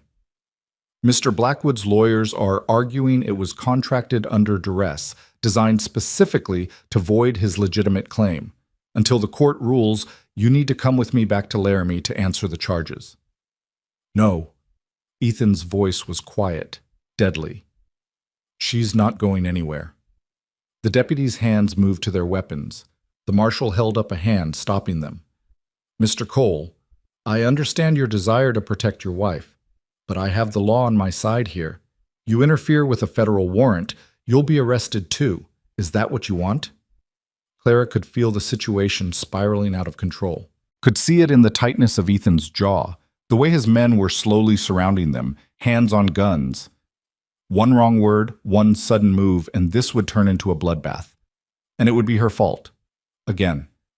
Wait, she said quickly. Just wait. Let me think. Clara's mind raced through her options, each one more impossible than the last. She could refuse to go, but that would force Ethan and his men into a gunfight with federal marshals, and someone would die. She could surrender peacefully, but that meant putting herself in Blackwood's power, trusting a legal system that had never protected women like her. She could run. But where? How far would she get before they hunted her down like an animal? Clara, don't, Ethan said quietly, reading the resignation forming in her eyes. Don't even think about surrendering. We'll figure this out. How? She turned to face him, her voice low enough that only he could hear. They have the law, Ethan. We can't fight the law. The law is wrong. That doesn't matter. It's still the law. The marshal cleared his throat impatiently. Mrs. Cole, I'm going to need an answer. You can come peacefully, or I can place you in irons. Your choice. Before Clara could respond, a voice rang out from behind the marshal's group, cultured, educated, utterly unexpected. Actually, Marshal Reeves, I believe there's been a significant misunderstanding. Everyone turned. A man on horseback approached from the east, flanked by two riders. He was elderly, perhaps 65, dressed in a fine suit despite the trail dust, with white hair and piercing blue eyes behind wire-rimmed spectacles. He carried himself with quiet authority, the kind that came not from physical strength, but from years of commanding respect through intelligence and will. The marshal's expression shifted to something between surprise and wariness. Judge Carpenter, what are you doing out here? Preventing a grave injustice, it would seem. The judge dismounted with surprising agility for his age. One of his companions handed him a leather satchel, from which he pulled several official-looking documents. I received word 3 days ago that Samuel Blackwood was attempting to use the federal courts to pursue what is essentially a personal vendetta. I've been riding hard to intercept you before you made a terrible mistake. With respect, Your Honor, I have a valid warrant. You have a warrant based on fraudulent charges, Judge Carpenter interrupted. Charges that Mr. Blackwood's attorneys presented to Judge Morrison, who is, not coincidentally, heavily invested in several of Mr. Blackwood's business ventures. He adjusted his spectacles. When I learned of this, I took the liberty of reviewing the case myself. Would you like to hear my findings? The marshal looked uncomfortable. Your Honor, I'm just executing the warrant I was given. The validity of the charges isn't my concern. Perhaps it should be. The judge's tone was mild, but his eyes were steel. Tell me, Marshal Reeves, are you aware that the contract Mr. Blackwood is using as the basis for his fraud claim specifically states that Thomas Hale promises to encourage his daughter to accept Mr. Blackwood's proposal of marriage? Encourage, not force, not guarantee. Encourage. Clara's breath caught. She hadn't known the exact wording of her father's bargain with Blackwood, had never seen the actual document. Judge Carpenter continued, the contract makes no mention of Clara Hale being bound to accept said proposal. It merely promises that her father would present the offer in a favorable light and provide encouragement, which, I'm told, he did. The young lady simply declined the encouragement.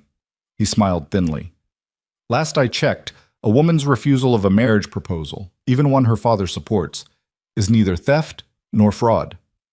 But the water rights, the marshal began, were contingent on the marriage taking place, yes. But again, the contract doesn't guarantee the marriage. It guarantees the attempt. Mr. Hale held up his end of the bargain. His daughter exercised her legal right to refuse. that Mr. Blackwood chose to interpret encouragement as ownership is his error, not hers. The marshal frowned, clearly uncertain now. Judge Morrison seemed to think. Judge Morrison thinks whatever Samuel Blackwood pays him to think, Judge Carpenter said bluntly. Which is why I've issued a formal challenge to his ruling and suspended this warrant pending a full review of the case. He held out another document. This is the suspension order signed and sealed. Mrs. Cole is not subject to arrest at this time. Clara felt her knees weaken with relief. Ethan's hand found her elbow, steadying her. The marshal took the document, scanned it, his jaw working. This is highly irregular, Your Honor. So is using federal law enforcement to pursue a jilted suitor's revenge. The judge's tone was pleasant, but the rebuke was clear. Marshal Reeves, you're a good man and a fair lawman. I don't believe you knew you were being used as a pawn in Samuel Blackwood's game, but now that you do know, I trust you'll act accordingly. The marshal was quiet for a long moment. Then he folded the warrant, tucked it into his coat, and nodded slowly. Seems I rode out here for nothing. My apologies, Mrs. Cole, Mr. Cole. We'll be heading back to Laramie. He and his deputies mounted up and rode away without another word, leaving Clara staring at the judge in stunned disbelief. Who are you? She finally managed. Theodore Carpenter, circuit judge for the Wyoming Territory. And before you ask how I came to be here, let's just say that news of your situation reached some people who still believe in actual justice, rather than the bought and paid for variety. He smiled at her confusion. Your mother, Mrs. Cole. She sent word to an old family friend, my late wife's sister, as it happens. Asked if there was anything that could be done to help her daughter, who she feared was in terrible danger. Clara's eyes stung. My mother? Apparently she's not as resigned to the way things are as she led you to believe. She couldn't stand up to your father publicly, but she could write a letter. And that letter found its way to me. Judge Carpenter gestured to one of his companions, who handed him a canteen. Your mother also asked me to tell you that she's proud of you, that she wishes she'd had your courage when she was young, and that she loves you, even if she'll never be able to say it to your face. Tears spilled down Clara's cheeks. She'd thought her mother had abandoned her, had chosen her father's will over her daughter's freedom. To learn otherwise, to know that in her own quiet way her mother had fought for her, it was almost too much to bear. Thank you, she whispered. Thank you for coming, for helping. Don't thank me yet. The judge's expression sobered. The suspension order buys you time, but it's not a permanent solution. Blackwood will challenge it, we'll shop for another judge. We'll throw money at this until he finds someone who'll rule in his favor. You need to understand, men like Samuel Blackwood don't accept defeat gracefully. Then what do we do? Ethan asked. You get Mrs. Cole out of Wyoming Territory as quickly as possible. Once she's in Montana, she'll be outside Blackwood's immediate sphere of influence. It'll be harder for him to pursue her there, both legally and physically. The judge paused. I can't promise he'll give up entirely, but distance and time have a way of cooling even the hottest vendettas, especially if Blackwood finds another target for his attention. You're saying we run, Clara said quietly. I'm saying you finish what you started. You chose freedom, Mrs. Cole. Now you have to live far enough away from the men who want to take it from you. Judge Carpenter's eyes were kind but unflinching. That's not running, that's surviving. Clara nodded slowly, understanding. She'd won this battle, barely, but the war wasn't over. Might never be over. She'd have to live with that knowledge, carry it with her like a wound that never quite healed. How long do we have? Ethan asked. Before Blackwood finds another way to come after her? A few weeks? Maybe a month if we're lucky. I'll do what I can to tie him up in legal proceedings, but his lawyers are good and his pockets are deep. The judge glanced at the sun, gauging the time. My advice? Push hard for the Montana border. Don't stop, don't rest more than you have to, and don't look back. They talked for a few more minutes, the judge providing legal advice, explaining which territorial boundaries would provide the most protection, offering names of contacts in Montana who might be able to help if Blackwood's reach extended that far. Then he and his men prepared to leave. One more thing, Judge Carpenter said, mounting his horse. He looked directly at Clara. What you did, standing up to your father, to Blackwood, choosing your own path despite the cost, it matters. Not just for you, but for every woman who comes after you. Every time a woman refuses to be property, it makes it a little bit harder for men to treat them that way. Remember that when things get difficult, you're not just fighting for yourself. He rode away before Clara could respond, disappearing into the prairie grass with his escort, leaving behind a silence heavy with unspoken thoughts. Roy was the first to break it. "Well," he said mildly, "that was unexpected." Nervous laughter rippled through the gathered men. The tension that had been coiled tight for days began slowly to unwind. "All right, you heard the judge," Ethan called out. "We push hard for Montana. Double watches tonight. Fast pace tomorrow. Let's move." The camp erupted into organized chaos, men scrambling to prepare for immediate departure. Clara stood in the middle of it all, her mind still reeling from the judge's revelations. Her mother had helped her, had fought for her in the only way she could.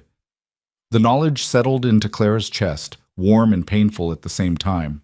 Ethan appeared at her elbow. "You all right?" "I thought she'd given up on me," Clara said quietly. "My mother. I thought she'd chosen my father over me." "Maybe she chose you both. Did what she could without destroying her own life in the process." Ethan's voice was gentle. "That doesn't make it right, but it makes it human." Clara wiped her eyes. "I want to write to her. When we get to Montana.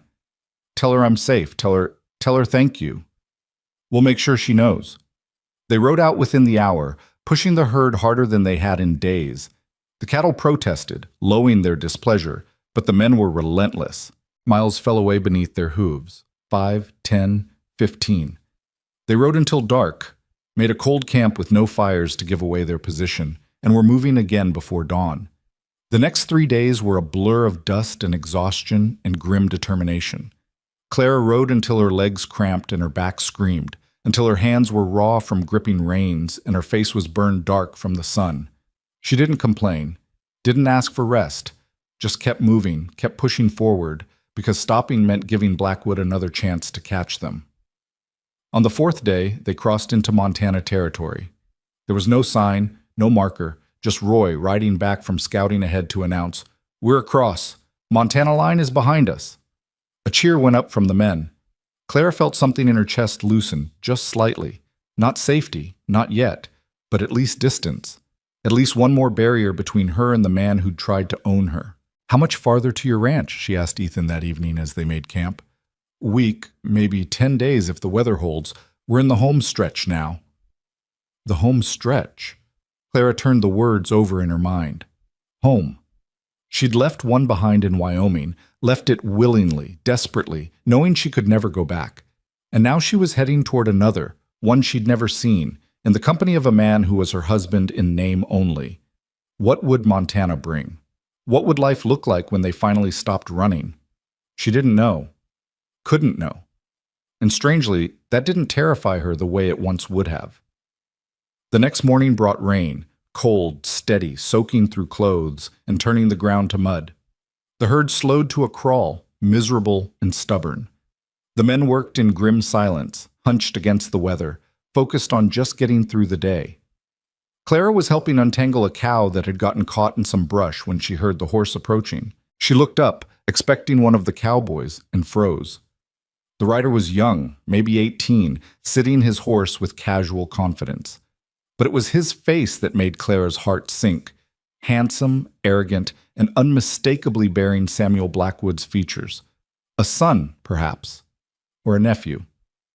"Mrs. Cole," he called out, his voice carrying over the rain. "I bring a message from my uncle."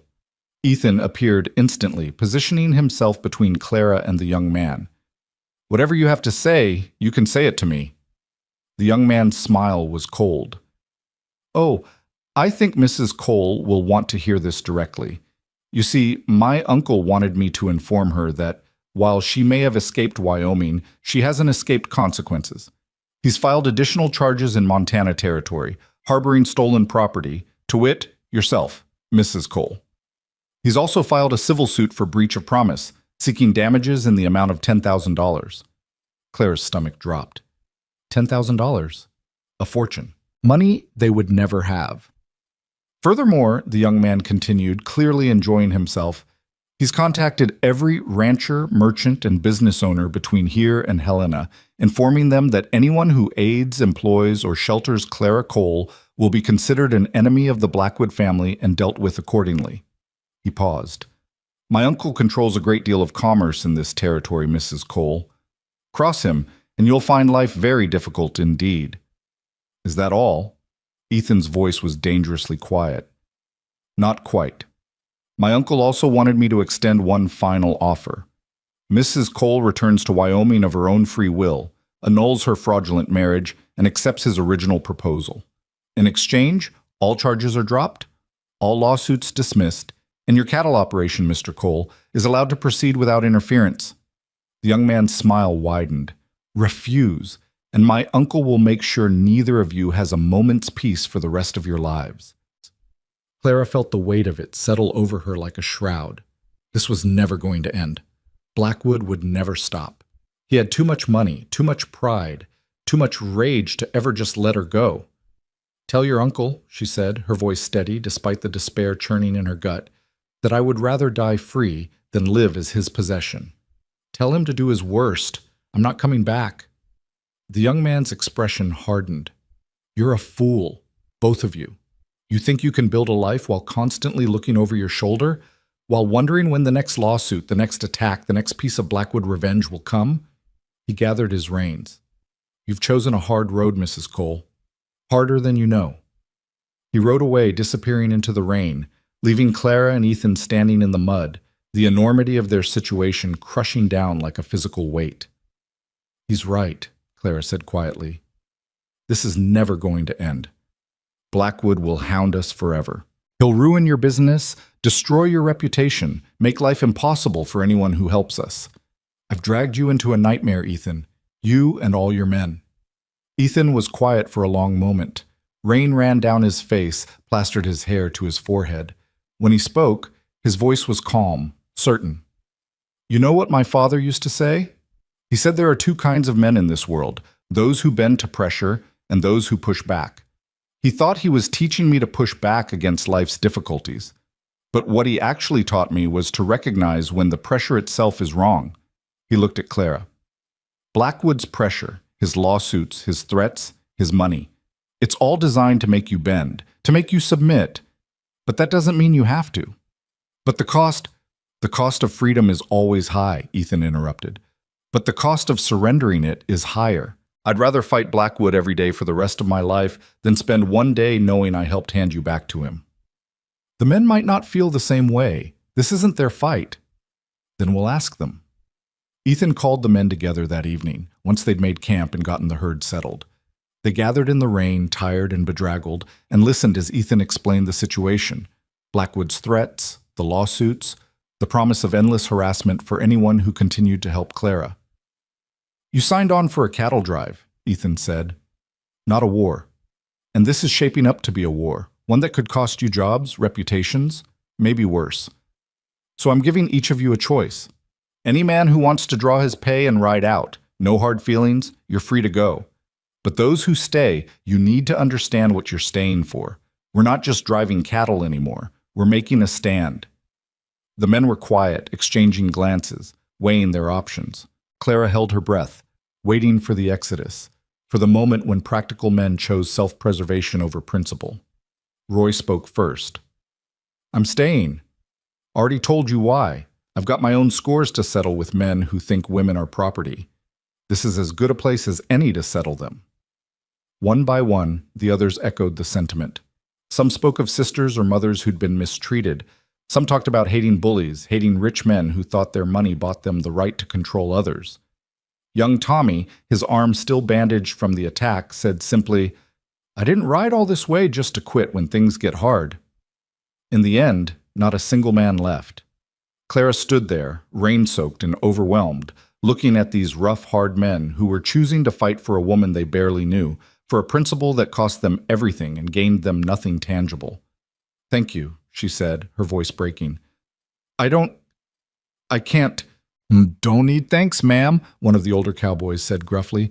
Just need you to keep being stubborn, keep choosing freedom. Makes the rest of us feel like maybe it's worth choosing too. That night, Clara lay in her bedroll listening to the rain drum against the canvas shelter the men had rigged for her.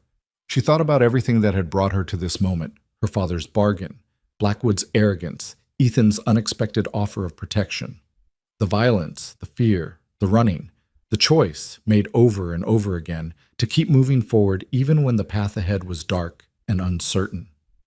She thought about her mother's secret letter, about Judge Carpenter's timely intervention, about these cowboys who decided that some things were worth fighting for even if you couldn't see the profit in them.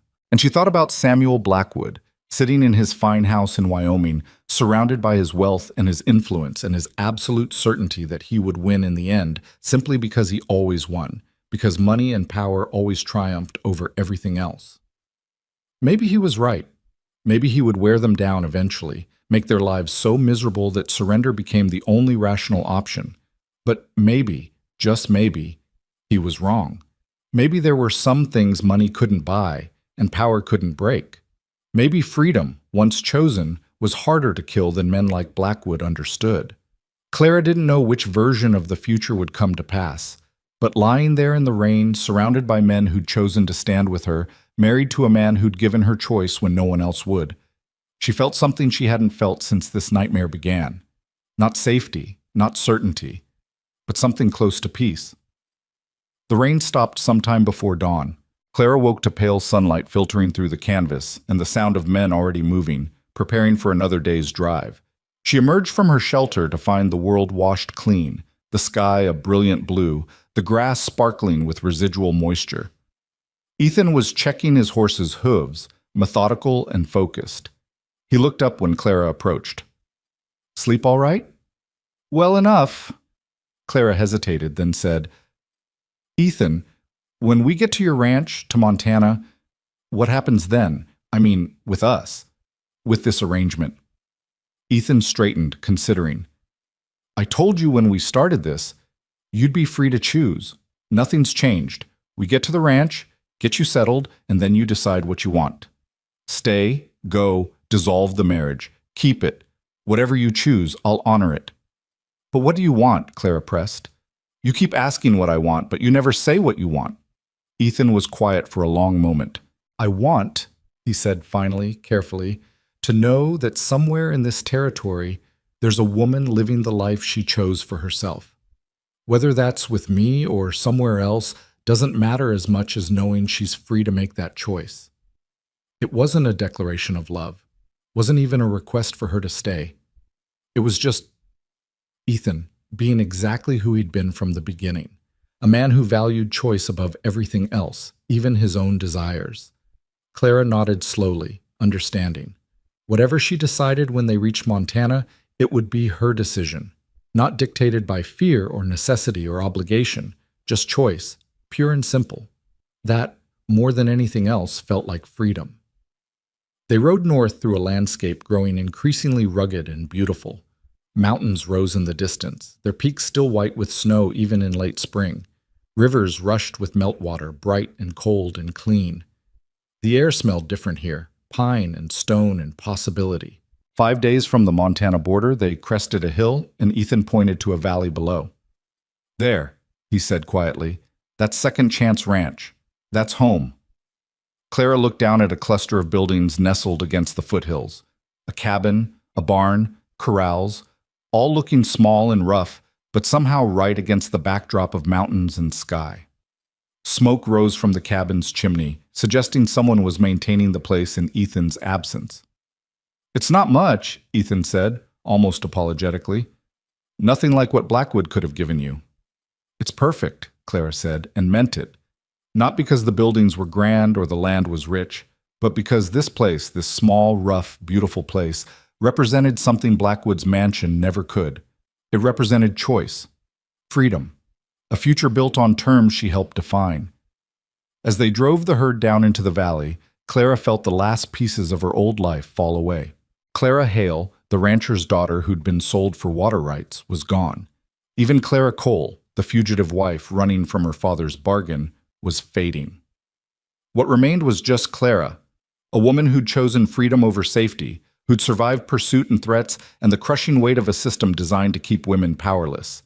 She'd paid for that choice with everything she'd known, everyone she'd loved.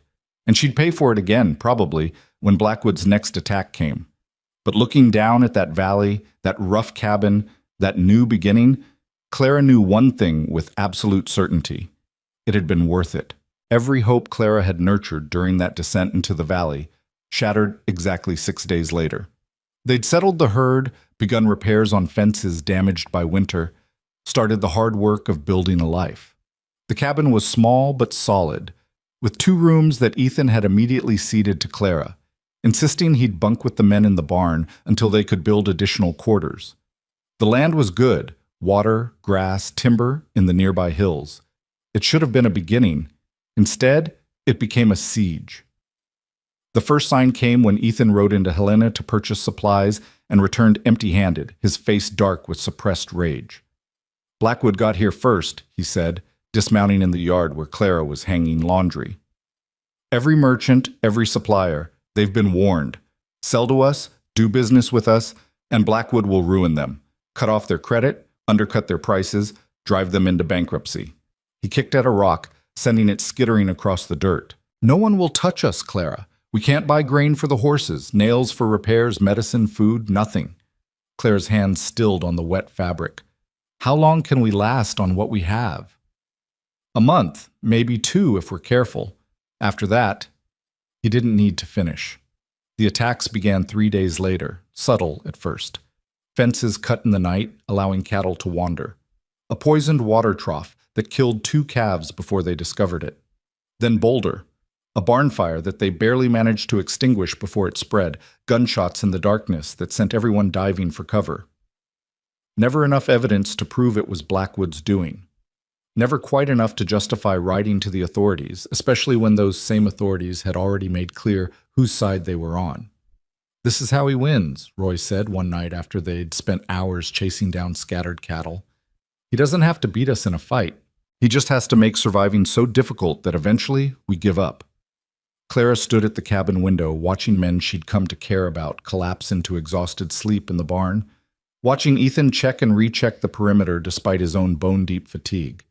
They were suffering because of her, starving, slowly, because of her choice. She'd known there would be a cost, but she hadn't understood, not really, what it would feel like to watch good people pay it. 2 weeks into the siege, Clara made her decision. She found Ethan in the barn, inventorying what remained of their supplies. The numbers were grim. She could see it in the set of his shoulders. "I'm going back," she said without preamble. Ethan's head snapped up. "What?" "To Wyoming, to Blackwood. I'm going to end this before anyone else gets hurt." "Absolutely not." Ethan stood, his expression fierce. "Clara, we've been through this." "We've been through nothing," Clara interrupted, her voice rising. "We've survived, barely, while Blackwood slowly strangles us. But it's not sustainable, Ethan. You know it isn't. Eventually the food runs out, or someone gets killed in one of these attacks, or the men decide it's not worth dying for a woman they barely know." She wrapped her arms around herself. "I won't let that happen. I won't let you destroy everything you've built here because I was too stubborn to accept reality. The reality is that going back to Blackwood means giving up everything we fought for." "No," Clara said softly. "It means accepting that some fights can't be won, that sometimes the cost is too high." Ethan crossed the barn in 3 strides, gripping her shoulders. "Listen to me. You go back to Blackwood now, after everything he's done, and you're teaching him that terrorizing people works. That if he just hurts enough innocent people, eventually women will submit to him. Is that the lesson you want to teach? Is that the world you want to live in?" "I want to live in a world where you and your men aren't slowly starving because I chose freedom over obedience." Clara's voice cracked. "I want to live in a world where my choices don't destroy everyone around me." "Then choose to keep fighting." Ethan's grip gentled. "Clara, I know you're scared. I know this is hard, but we're not beaten yet. We have supplies for another month. A lot can change in a month." "Like what? Blackwood suddenly growing a conscience? Like us finding a way to fight back?" Before Clara could respond, Tommy burst into the barn, his young face pale with urgency. "Boss, riders coming in fast. Looks like 20, maybe more." Ethan released Clara, his hand dropping to his gun. "Everyone armed?" "Yes, sir." They rushed outside to find the men already positioned, rifles ready, as a large group of horsemen approached from the east. Clara's heart sank. This was it. The final attack. The moment when Blackwood stopped playing games and simply took what he wanted by force. But as the riders drew closer, Clara realized something was wrong. These weren't rough hired guns or Blackwood's men. These were families, men, women, even children, their wagons loaded with supplies, their faces set with determination. The lead rider was a woman in her 40s, sitting her horse with the easy confidence of someone born to the saddle. She reined up 20 feet from Ethan's defensive line and called out, "We're looking for Clara Cole. We heard she might need some help." Clara stepped forward, bewildered. "I'm Clara Cole." "Who are you?" The woman dismounted, and Clara saw she was missing 2 fingers on her left hand. "Name's Margaret Torres. I run a ranch about 30 miles northeast of here. This is my husband John, my sons, and about 15 of our neighbors." She gestured to the assembled group. "We heard Samuel Blackwood was trying to starve you out, trying to force you back to Wyoming by making sure no one would trade with you. We figured that was grounds enough to ignore his threats." "But why?" Clara couldn't comprehend it. "You don't know me. You don't owe me anything." "No," Margaret agreed. "But I know Samuel Blackwood. Knew his father, too, back when I was young and foolish enough to think a rich man's attention was flattering instead of dangerous." She held up her maimed hand. "This is what I got for refusing him politely. His father took it as a personal insult that a rancher's daughter wouldn't jump at the chance to be his mistress.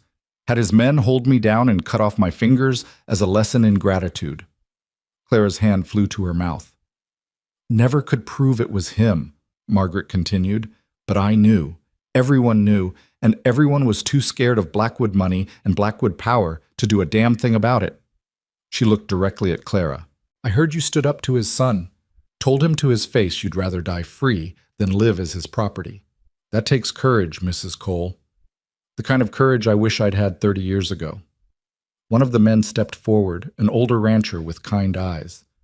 "We brought supplies, grain, flour, salt, nails, tools, medicine, everything Blackwood's trying to keep from you. And we brought something else, too." He gestured to the assembled group. "Witnesses, allies. Blackwood can threaten merchants into submission. They're scared of losing business. But out here, we take care of our own, and anyone willing to stand up to the Blackwoods is our own, far as we're concerned." Clara felt tears spill down her cheeks. She'd been so certain she was alone that no one would risk Blackwood's wrath to help her. But here they were, strangers offering aid for no reason except that it was right. "Thank you," she managed. "I don't know how to repay—" "Don't need repayment," Margaret interrupted. "Just need you to keep being stubborn. Keep refusing to be property. Every time a woman does that, it gets a little bit easier for the next one." She smiled. "Besides, it'll drive Samuel Blackwood absolutely insane to know he can't control you. That alone is worth the risk." The next hours were a flurry of activity. Wagons were unloaded, supplies inventoried and stored, introductions made. Clara learned that many of the assembled families had their own grievances with the Blackwoods. Land stolen through legal maneuvering, debts called in at crucial moments, daughters or sisters pressured into unwanted marriages. The Blackwood family had been bullying this territory for generations, and finally, people had found a cause worth risking their anger. That cause was Clara's freedom. As the sun set, Margaret pulled Clara aside. "You should know, this won't end with supplies. Blackwood's going to escalate. He doesn't know how to lose gracefully." "I know," Clara said quietly. "Good. Because when he escalates, you're going to have to make a choice. You can keep running, keep surviving on the generosity of people like us. Or," Margaret paused, "or you can go on the offensive." Clara frowned. "What do you mean?" "I mean, Blackwood's been breaking laws for years. Fraud, intimidation, assault, possibly worse. But no one's ever had the courage to stand up in court and say so, because everyone knows he owns the judges." Margaret's eyes glinted in the fading light. "But that judge who helped you in Wyoming, Carpenter, he's got connections. And if we could gather enough evidence, enough testimonies from people willing to speak truth despite the risk, we might be able to bring formal charges that even bought judges can't ignore." "You want me to prosecute Samuel Blackwood?" Claire's voice was incredulous. "I want you to finish what you started. You refuse to be his property. Now refuse to let him terrorize anyone else." Margaret squeezed Clara's arm. Think about it. Talk to your husband. But know this, you've got more allies than you realize, and we're tired of being afraid. Clara brought the idea to Ethan that night. They sat by the fire, the sounds of their guests settling in around them, and she laid out Margaret's proposal. Ethan was quiet for a long time. Then, it's dangerous. Blackwood will fight back hard, could get violent. I know. Could fail entirely. Even with evidence, he's got money and influence we can't match. I know that too. Could drag on for months, maybe years. Cost everything we have. Clara met his eyes. Are you trying to talk me out of it? No, Ethan said slowly. I'm making sure you understand what you're choosing. Because Clara, if we do this, if we really go after Blackwood, there's no backing down. No running away if it gets hard. We see it through to the end, whatever that end looks like.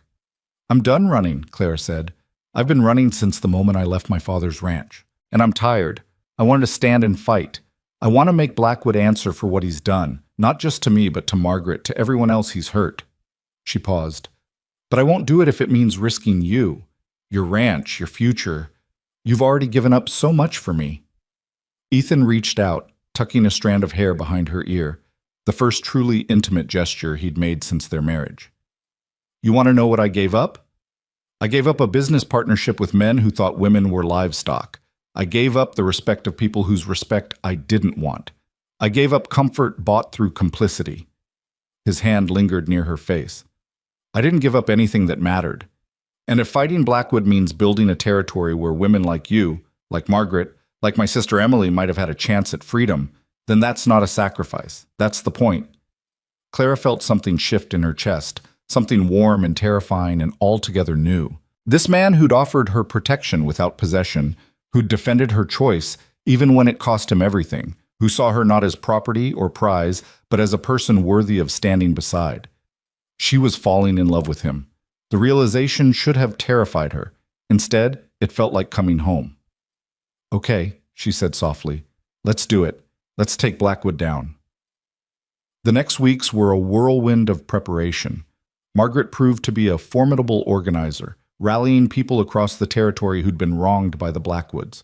Testimonies were gathered, documented, witnessed. Judge Carpenter made the journey from Wyoming, bringing with him legal documents and a fierce determination to see justice done. But Samuel Blackwood didn't wait quietly. The attacks intensified. More fires, more poisoned water, more midnight raids designed to terrify and exhaust. One of Margaret's sons was beaten badly enough to require a doctor. Tommy took a bullet in the leg during a shootout with masked riders.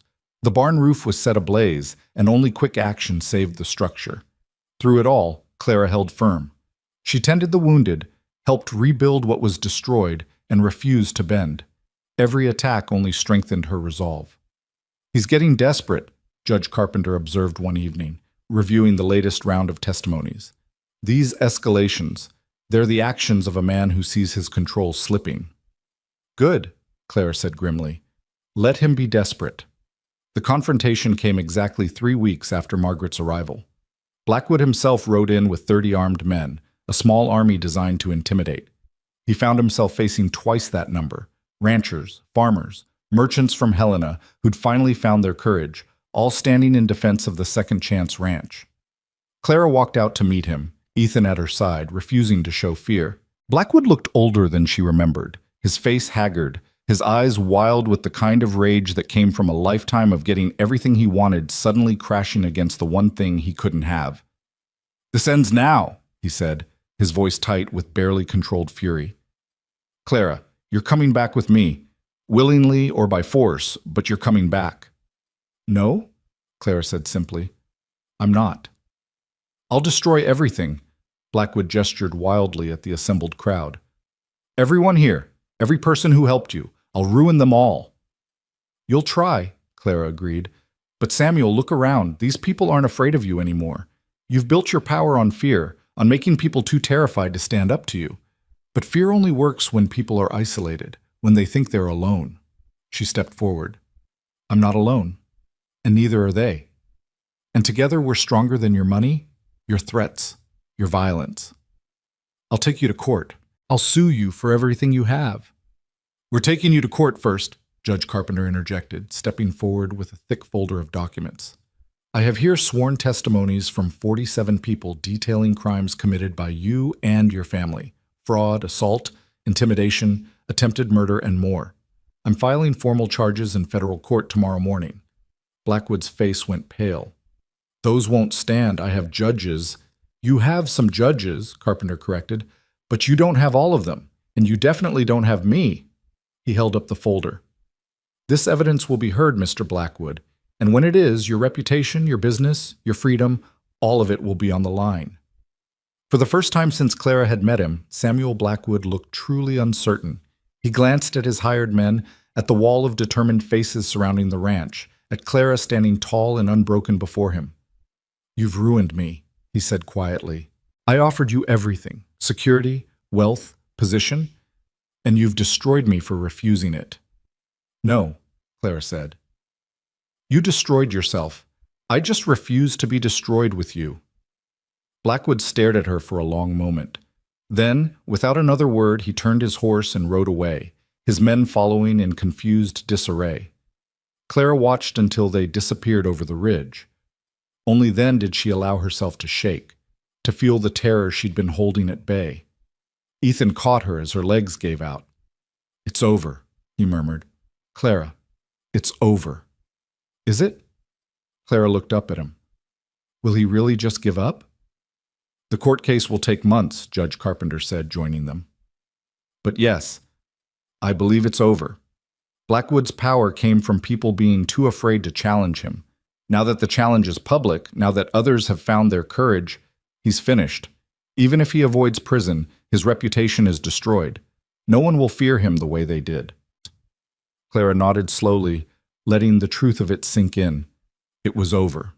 The running, the fear, the constant looking over her shoulder, all of it, finally over. She'd won. Not through submission, not through accepting a life she didn't want, but through standing firm, through refusing to let fear dictate her choices, through finding allies in unexpected places. She'd won.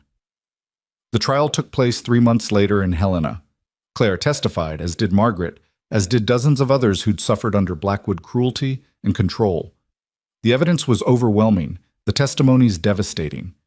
Samuel Blackwood was convicted on multiple counts and sentenced to 5 years in federal prison. His business holdings were seized to pay restitution to his victims. His reputation, once so powerful, was destroyed beyond repair. Clara sat in the courtroom and felt not triumph, but a deep, settling peace. Justice. Real justice, not the bought and paid for kind, but the kind that actually meant something. After the verdict, Judge Carpenter approached her in the courthouse hallway. Your mother wanted me to give you this, he said, handing her a letter. Clara opened it with shaking hands. My dearest Clara, it read in her mother's careful script. I heard about the trial, about your courage in testifying. I wanted you to know that I'm proud of you, prouder than I've ever been of anything in my life. You did what I never could. You stood up and said no. You chose yourself. And because of that, other women will find it easier to choose themselves too. Your father and I are divorcing. Judge Carpenter helped me file the papers. I'm moving to live with my sister in Colorado, and for the first time in 30 years, I'm making choices for myself. I learned that from you, daughter. I love you, and I hope someday you can forgive me for not being braver sooner. Your mother. Clara pressed the letter to her chest, tears streaming down her face. Her mother was free too. They were both free. She found Ethan outside the courthouse, waiting for her with patient eyes. He's going to prison, she said. It's really over. It's really over, Ethan confirmed.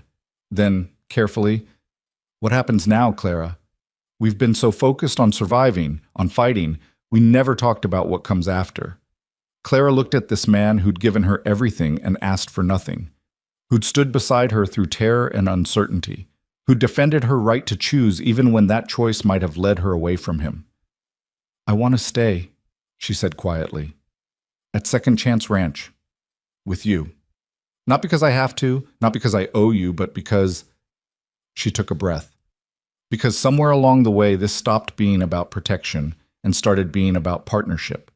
And I think I think I'd like to see what that partnership could become. If you're willing."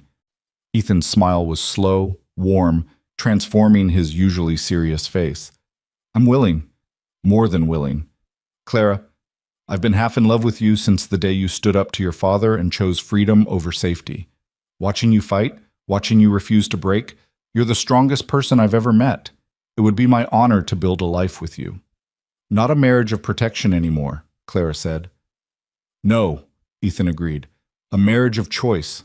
A real one."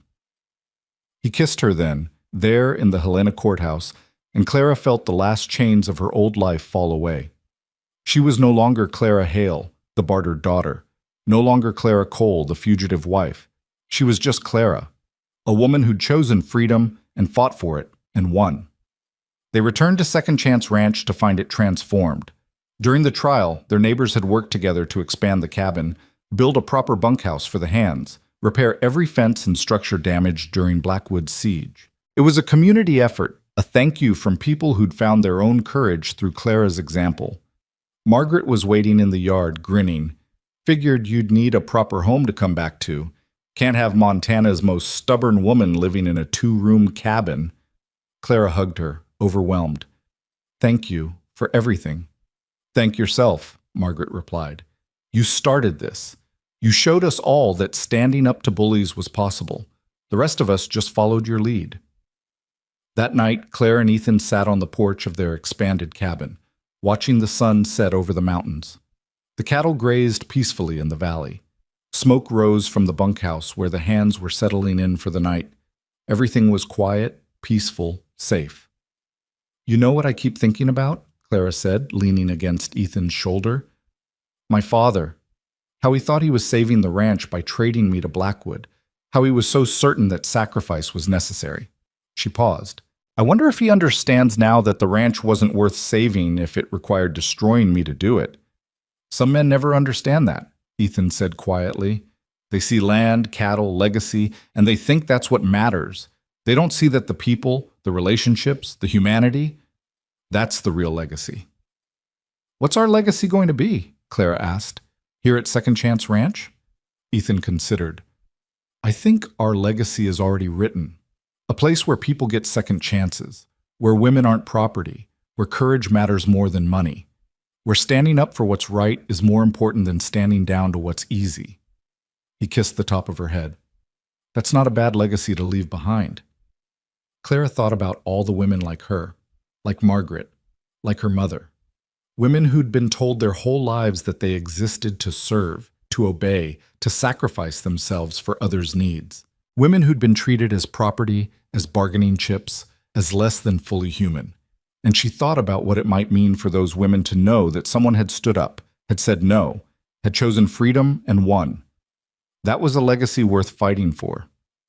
6 months later, Clara stood in the same valley where she'd first seen Second Chance Ranch, watching as a wagon approached carrying a young woman and her 2 small children. The woman looked exhausted, frightened, but determined. "Mrs. Cole?" she called out. "My name is Sarah. I heard you help women who are running from bad situations. I heard you give them a place to stay until they can figure out their next step." It was true. Word had spread across the territory about the ranch that took in women fleeing forced marriages, abusive husbands, impossible situations. Ethan and Clara had started housing them in the expanded cabin, giving them work if they wanted it, helping them find their footing in a world that had never given them the space to stand. "You heard right," Clara said, walking forward to help Sarah down from the wagon. "You're safe here. We'll figure out the rest together." As she led Sarah and her children toward the cabin, Clara caught Ethan's eye. He was standing by the corral, watching with that quiet pride she'd come to love. He nodded once, approving, supporting without smothering. This was their life now. Not perfect, not easy, but theirs. Built on choice and courage and the radical idea that women deserve to own their own destinies. Clara Hale had been sold for water rights. Clara Cole had run from that sale and fought for her freedom. But the woman who stood here now, welcoming Sarah into safety, helping her children down from the wagon, beginning the hard work of healing and rebuilding, that woman was simply Clara, free, whole, and finally finally home. The sun set over the Montana mountains, painting the sky in shades of amber and rose. In the distance, cattle lowed peacefully. In the cabin, women's voices rose in conversation and tentative laughter. In the barn, good men settled in for the night, knowing their work mattered. And on the porch of Second Chance Ranch, Clara stood with Ethan's arm around her shoulders, looking out at everything they'd built, everything they'd fought for, everything they'd won. She'd been promised to one man, married another, and chosen freedom over both. The journey had been hard, terrifying, often desperate. But standing here now, watching the stars emerge one by one in the darkening sky, Clara knew one thing with absolute certainty. It had been worth every moment, every sacrifice, every frightened choice and desperate stand, because she was free, and freedom, once truly won, was worth everything.